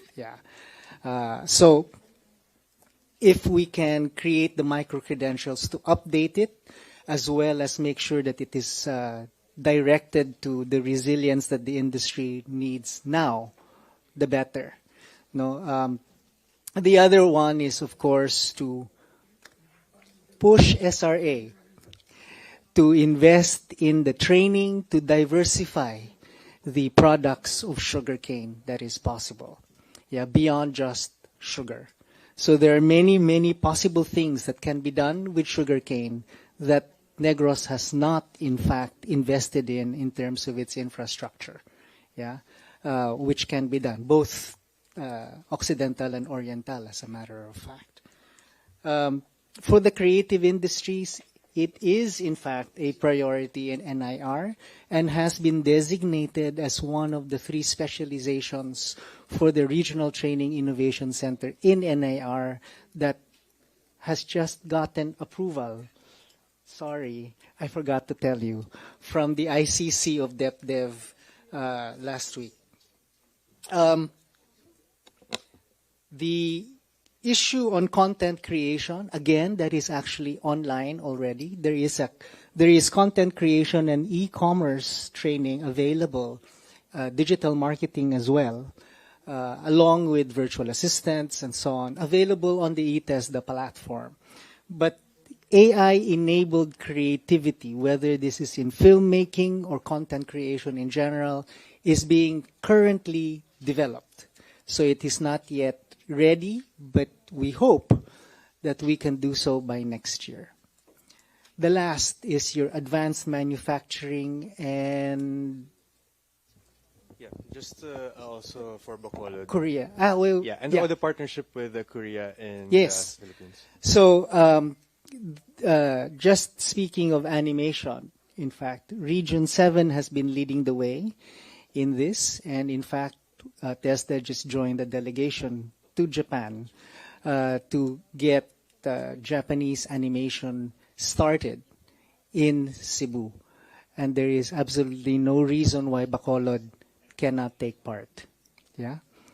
In the advanced manufacturing stage, Cebu, of course, is a primary cluster for semiconductors, which, of course, you could have you saw in the presentation of Ardigam. They are also the pioneering region for the Philippine credit transfer system for the semiconductors industry. There is now a Philippine skills framework for semiconductors that was launched. When was that? March?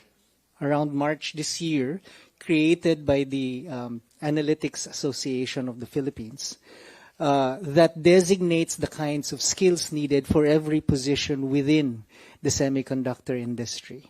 This has been matched with the on-the-job apprenticeship training from the Semiconductors Association also of the Philippines, or SAPI, so that there is a parallel path for our learners, whether they go through a TVET training that can get credit transferred into a CHED degree in electronics or electrical engineering, or they go through a apprenticeship program within a semiconductor company that then can also lead to a degree should they so desire.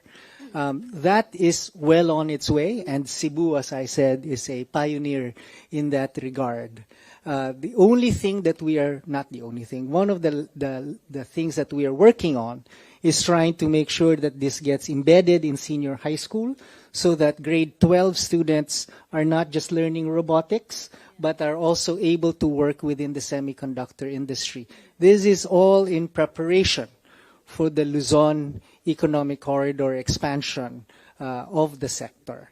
I would like to tell our Region 7 friends that for reasons unclear to me, the semiconductor companies of 4A, of Region 4A, seem to prefer getting high school students from Bohol. I don't know why Bohol, of all places. I don't know. But that's what they said.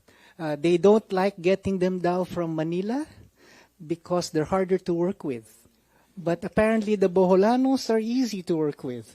So there will be an expansion of this, as I have offered them all other Visayan sectors and regions to create high school programs where they can in fact draw apprentices from. Thank you, Madam Chair. Thank you, Secretary. I would like to acknowledge Representative Reynolds Michael Tan from the 2nd District of Samar, and Kong Sagarbaria. Please proceed. Yeah. Okay. Good morning to everyone. I would like to ask, do we have programs for persons with disability, persons deprived of liberty inside the jail? Because they've been asking me yung mga nandun sa PDL. Madam Chair. Yes, Secretary. The answer is yes. We do have an agreement with the DOJ to roll out training, and we have been doing so in as many places as we possibly can. So if there is a request, ma'am, from your district specifically, please send it to my office. Yeah, and we will coordinate with the regional director for its rollout. Yes, we do. Do we have structured programs? Or Yes, can ma'am. Yes, ma'am. So there's a range of types of programs that we do. It might depend on the specific desire, but we can send your office the menu yeah, of the type of trainings that can be done. Okay. Thank you. Thank you. Any more questions from the body?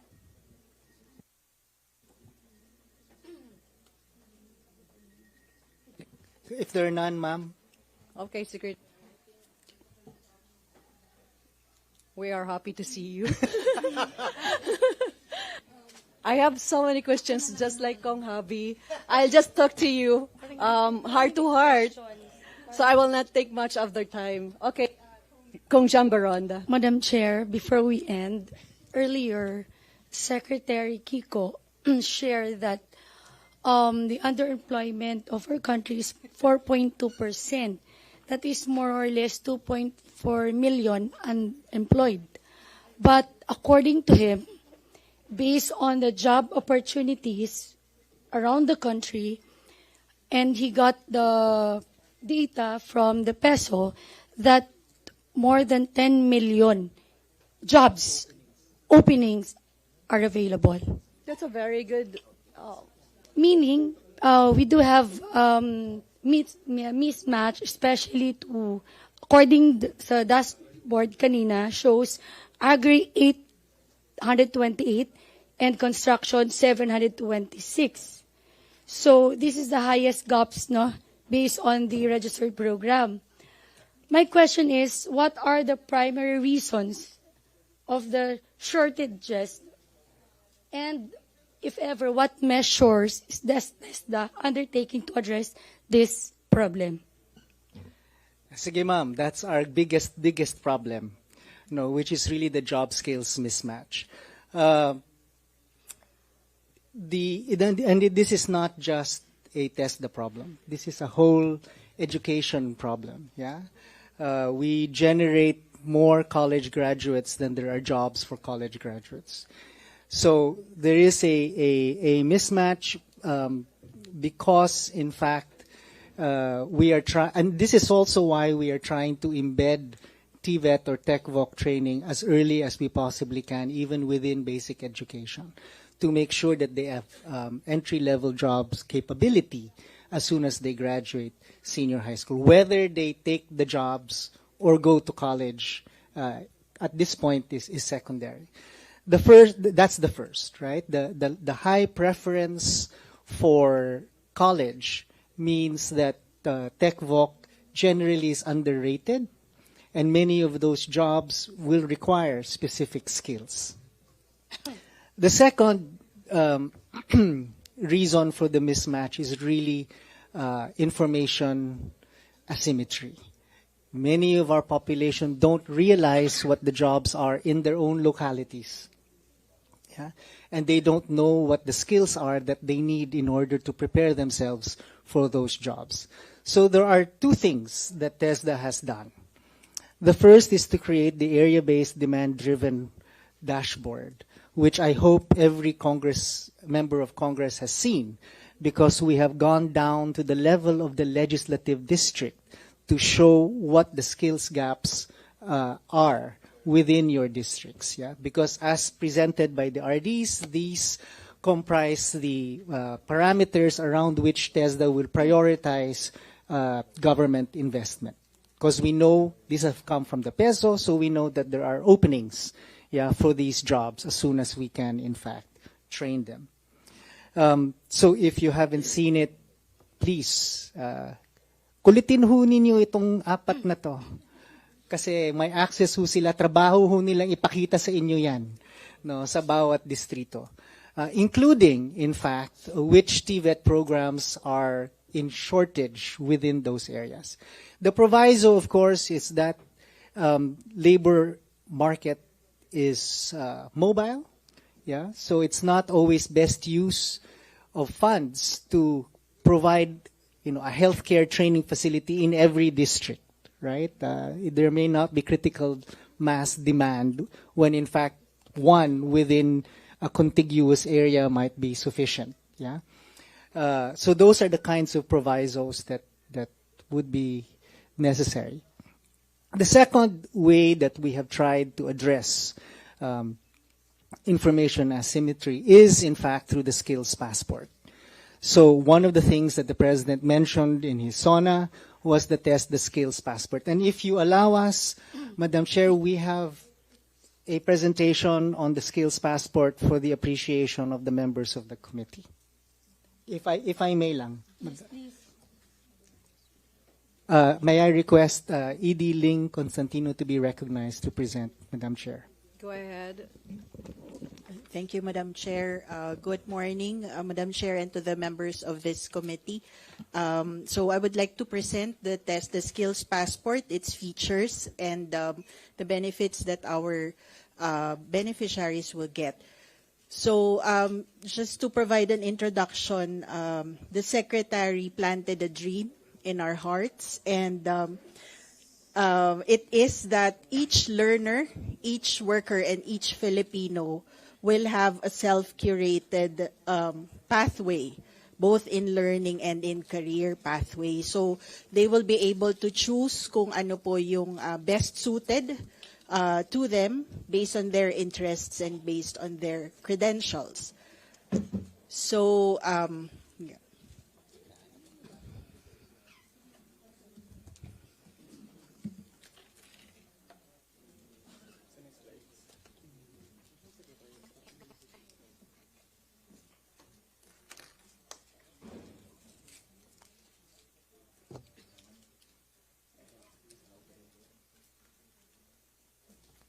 While we are waiting for the presentation, I would like to inform the body that soft copy of the presentation will be distributed to your respective offices.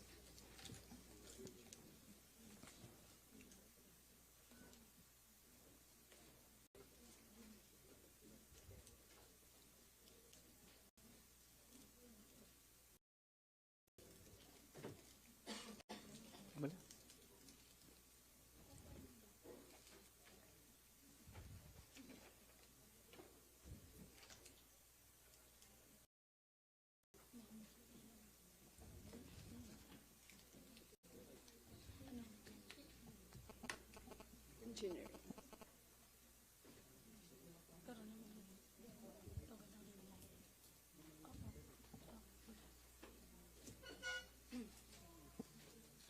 Okay. So this is the Test the Skills Passport, Madam Chair and members of the committee. This was launched last February 2026, and it's a one-stop digital platform for managing skills, certifications, learning, scholarships, and job opportunities. Next slide. So we would like to present, of course, the problem why we came up with this platform. The learners had to visit multiple websites or offices to access different test services. Information was scattered and credentials were not centralized. Finding jobs, scholarships, or training centers was often difficult. The Test the Skills Passport addresses these challenges by providing one integrated digital platform for all TESDA services. So this is these are the features of the Test the Skills Passport. Later on, we will provide the QR code. It can be downloaded through iOS or Android. So meron po siyang mada-download po, mobile application po siya. So let's go into the different features. So the Skills Passport feature of this app, this is where every learner has a secure digital record of certifications, competencies, and training history that can be accessed anytime and easily shared with employers. It serves as the learner's lifelong digital credential. Next feature is the job component. This connects TESDA graduates directly with competency-based job opportunities that match their skills. This shortens the journey from training to employment while helping employers find qualified workers more efficiently. So dun po sa Skills Passport, they can create their own digital resume, and then they will have a QR code personally for that user, and this can be shared to the different employers, and the employers can already fact check the credentials that they have included in the Skills Passport. Next slide. So there's also a feature on learning pathways. So sabi ko nga po kanina, merong self-curated learning pathway. So based po dun sa credentials na they have uploaded in their skills passport, the app will be able to provide different recommendations on which courses they can take based dun din po sa pathway, career pathway that they would want to partake or to go to. So meron pong digital courses. This is also linked to the TESDA online program, wherein the app will also recommend kung ano yung courses na pwede po nilang ma-avail. Next is the scholarship component. So there are online courses and there are also face-to-face courses. These are funded through the scholarships po. And through the scholarship feature of the app, magkakaroon po din ng recommendation kung saan po nila pwedeng i-avail ang scholarships nila. And if they are included in our special clients, for example, mga 4Ps po, OFWs, they're already included in the database para they are given preference for the e-voucher issuance. So preferred po sila or prioritized sila in being given scholarship po in each of the programs. Next is the centers component. So meron din pong GIS tagging yung ating centers. So lahat po ng nakapasok sa compendium of programs registered po namin, their latitude and longitude are encoded and geotagged so that the learners can already choose kung ano po yung centers near them na pwede nilang i-avail. So pag kinonect-connect po kung ano yung learning pathway na gusto nilang kunin, magre-recommend po kung anong course at ituturo din po kung anong center yung pinakamalapit sa kanila. So there's also a feature about recommendations. So dito po yung training programs and current certifications that they can avail based doon sa credentials that they have uploaded and the interests that they have included or indicated in their profile. Next, we also have Find the Test Done feature in the app. This connects the employers with test the learners and graduates for jobs or gigs and professional networking. So kung meron pong ride-hailing apps like Grab or kung meron pong Food Panda, for example, if you want to eat something and then ito po test na naman if you need a plumber, if you need an animator, if you need an AI professional, you can find the test done who is certified and found competent to perform such tasks na mas madali po and near you din po. Next slide. So we also have an AI chatbot. So this, you can communicate with Prof. K. Prof. Kayang-kaya po, hindi po si Prof. Kiko. So this is an AI chatbot. So you have questions related to TVET concerns. Masasagot po niya. We wanted po sana na si Prof. Kiko po talaga yung sasagot, kaya lang sa dami po na kailangan niyang gawin. Ginawa na lang po siyang chatbot. So, and we also have a career advisor feature of the app. So, sabi ko kanina, kung meron pong learning pathway, may career pathway din po. So, based on whatever interests meron po ang ating learners, they can choose kung ano pong career pathway ang susundan po nila. So, this is just the registration process. We have these steps. We will provide you po with the details later. Next. These are also verified para po talagang totoong mga users ito at wala po tayong ghost users here. These are verified through the IDs and my liveness test and face recognition. Next. This can be verified through the national ID number. Next. Or other IDs. So meron po tayong EKYC, yung Know Your Customer. Because yun pong isang challenge is kung matagal na po niyang nakuha yung national ID niya at nagpalit na ng features kasi tumanda na po, hindi po agad nakikita sa liveness test. So ginawan po ng paraan para ma-verify pa din po ito. We also have ongoing coordination po with other government agencies para kung meron po silang sariling verification process like in DSWD, we will be asking for the API para konektado na lang po yung registration at hindi na po mahirapan yung users sa pag-verify po ng account nila. Next. So these are the QR codes po. If you would, I hope you will be able to download also the Test the Skills Passport app because this is your chance also to build up your digital portfolio and look into the features and also share it. I hope you share it with all your staff and constituents. Maraming salamat po.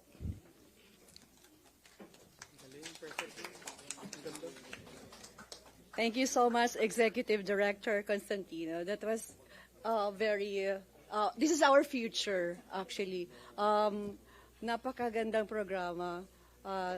Secretary Kiko, kasi in Metro Manila, no, kahit yung mga spa, parang ganyan yung app nila, right? Also sa mga medical concerns, you can just download.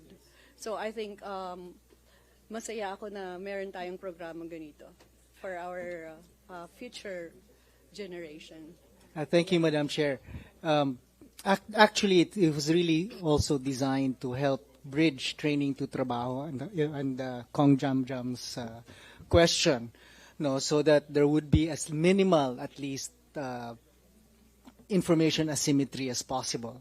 And we could do it by aggregating the job openings, localizing and clustering them by area, and then giving our students access to them. So this is a new app that we launched last February with the President. So we're still trying to get more and more people to take it on. One of the things that was not mentioned by Director Ling, in fact, is the app also will eventually have a portal for scholarships so that they can download their scholarship allowances through the land bank, in fact, and eventually, hopefully, GCash. The second is we would like to provide our learners access to financing if they so need from the community-based training for livelihood, for example, so that they can apply for a loan if they so need for their enterprises from Land Bank, from SB Corp, with DTI, and so on, particularly if they are, in fact, a cooperative. If you don't mind, Madam Chair, I will probably, there was going to be another presentation on the Train Local program, but I think did we give everybody your presentation already? We will just give you, in the interest of time, the Train Local presentation. It was distributed already. There's another one. There are two. There are two. There are two. There should be another one. It's really to help capacitate the LGUs to do workforce development planning, as well as create mechanisms for it so that they can do planning for the supply chain of workforce development across, in fact, not just TESDA, but DepEd and CHED as well. Having said that, maybe before I'm assuming this is the closing, because unless there are questions on. As a rejoinder na lang kanina, we commend, of course, TESDA of creating your own apps. May sarili silang digital office. That we look forward that this could address the matching gaps for jobs. Ang next question ko is, how much does TESDA allocated for 2027 budget? For this program. For the entire program. For this program. Secretary is hereby recognized. For the Test the Skills Passport program and its rollout, particularly for its vouchers, I am pleased to inform the committee, in fact, that the DepDev has agreed to a World Bank loan that will provide almost 3 billion pesos next year, beginning in 2027, for the rollout of e-vouchers through the Test the Skills Passport. So more or less, how many scholars for 3 billion? How many vouchers? Sec.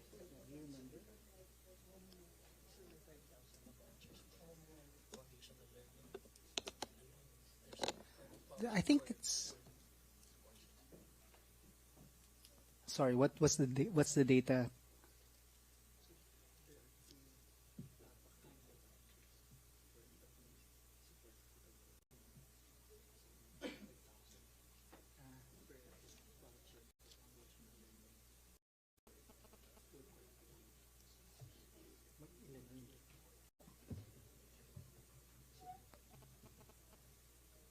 And how much is the worth of the vouchers?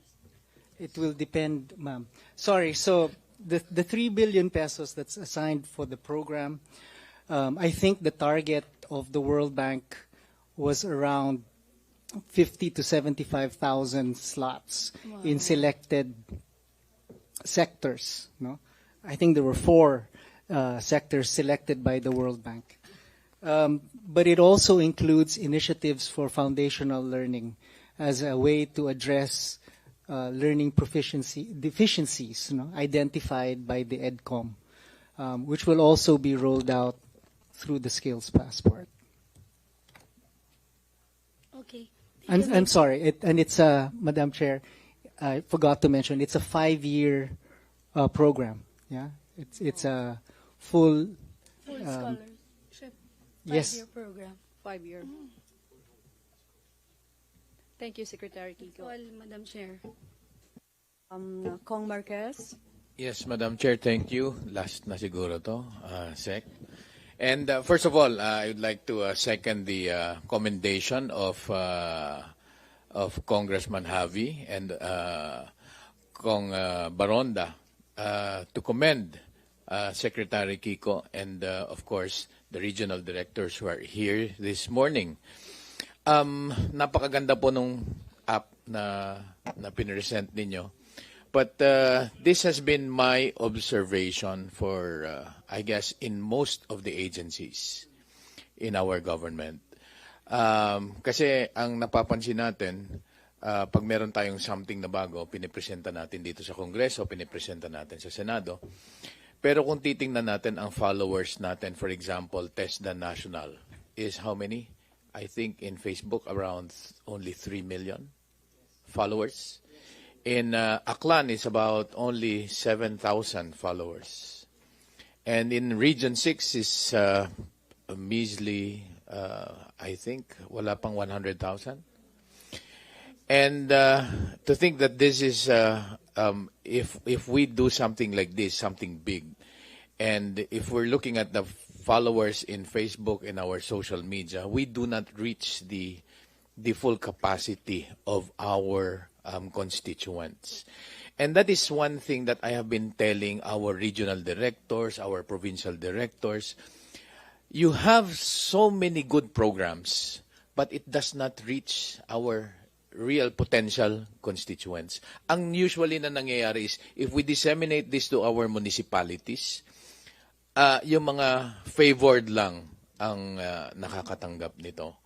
But basically, hindi talaga, I don't know what's going on, but hindi to natatanggap ng talagang those who are really in need.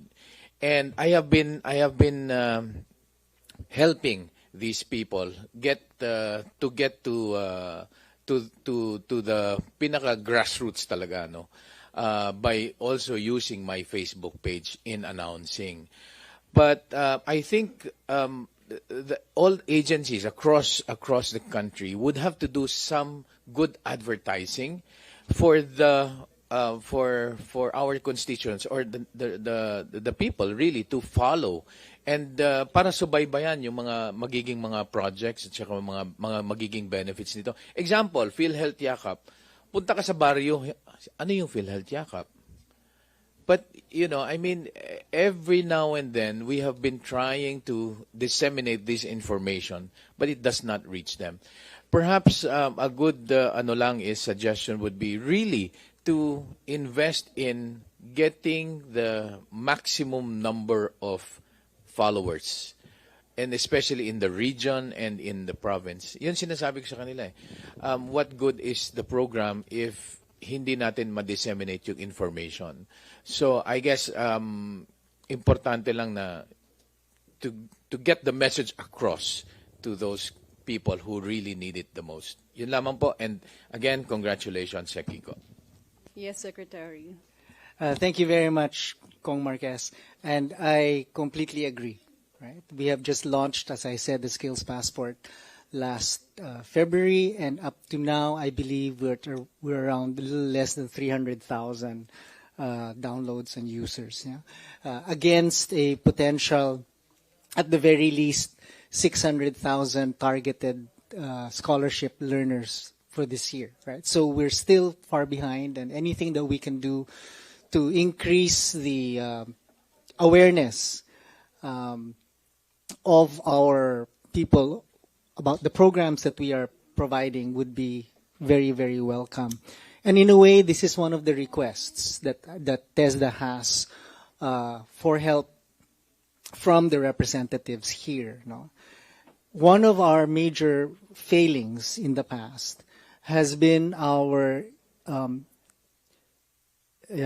should I say it, our inability to properly target our services and our scholarship slots, because we are so demand driven.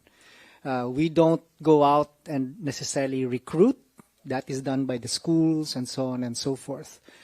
So the programs do not track as well as it should the prioritization of the mandated special clients, as we call them. And these range from 4Ps to OFWs to solo parents, etc. We would like the help of members of Congress, particularly as TESDA rolls out programs in your district, to help us identify and ensure that they are in fact the most in need. At the moment, we depend upon the barangay captains to help identify beneficiaries, particularly for our community-based training. And I shouldn't say this when there is media recording, but that's not always the most effective way to identify the ones that are most in need. Yeah. So the impact of the program on the ground is not felt as much as it possibly can, particularly as poverty reduction mechanisms. So anything that the members of the House can help to ensure that, in fact, it reaches those most in need is certainly a welcome collaboration with TESDA. The next is really to say that in the Train Local idea, for example, we would like to target not only poverty reduction and livelihood programs to the communities, but we wanted to make sure that we can curate and provide a menu of training that might push barangay self-sufficiency as much as we possibly can. And by barangay self-sufficiency, we mean anything from renewable energy training through solar panel installation to provide access to power, or to make it cheaper for our barangays, to organic food production and anything else that can do with food processing and so on. particularly for commodities and services that in fact might be inflationary, as well as provide livelihood for the locality. So the last siguro that I would like to point out is that, since from your questions, ang dami pala namin ginagawa, no? Wala nga sa presentation namin yung iba. Ang dami pa pala namin ginagawa. No, I hope it's obvious to the committee that we do not have sufficient budget, no, for all of these initiatives and these efforts.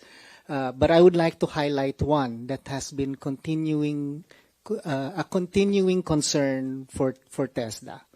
No, and that is actually, as we move to emerging and higher level skills training, particularly through regional training and innovation centers and the polytechnic systems that we hope LUCs and SUCs can help us develop, as we move towards trained local and capacitating local government units to conduct and deliver community-based training for poverty reduction, what has been quite lacking in TESDA are two things.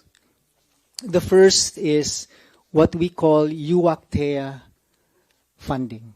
Our universal access to quality tertiary education is at around 40% of the absorptive capacity already on the ground for diploma programs nationally, which means TESDA is unable to fulfill its free TVET mandate under the UNIFAST law. The second is a request. Since you have the data in front of you, you will see how small the community-based TVET budget actually is. There is a desire, as we push for Train Local next year, that we in fact are able to back this up with some subsidies for every barangay, particularly as mandated by law, those in 4th and 5th class municipalities. No, kulang po ang aming budget, and we would like to be able to isolate and bracket out the Train Local initiatives for the poorest municipalities particularly, but not just.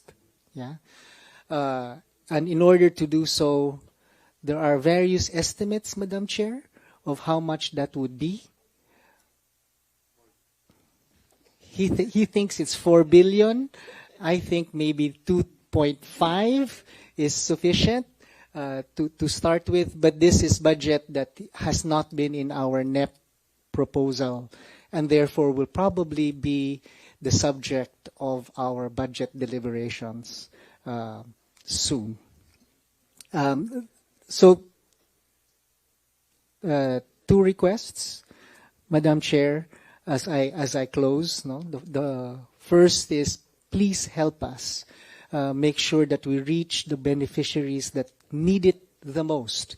No, and secondly, budgetary request particularly for UACTEA and for Train Local rollout. No, if you could, ma'am, help us with capital outlay, even better. Then we will create, ma'am, in every province the needed facilities of TESDA. But particularly in terms of the rollout of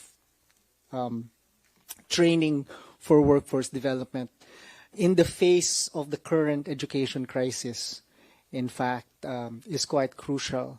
I would like to remind the body, no, that of the three agencies, the one that can address the fallouts, no, of the education crisis is TESDA. We are designed to absorb those that fall out of the formal education system. We are designed for those that are out of school youth, and we are designed to capacitate them for productive work as much as we possibly can. No, so in light of that, I feel that these requests are probably not out of line. Thank you very much, Madam Chair. Thank you, Secretary Kiko. We will work hand in hand. Kung ano man yung mga mithiin mo, ay yun din po yung nasa puso namin. For the betterment of our nation, we really appreciate all your efforts in providing programs that empower our communities through skills development and livelihood opportunities. Thank you, Secretary. And to our resource speakers, damo nga salamat ta iyong nga tanan. Thank you for your time and for gracing this August body. Any more questions? Motion to adjourn, Madam Chair. There's a motion to adjourn. Any objection? Meeting is adjourned.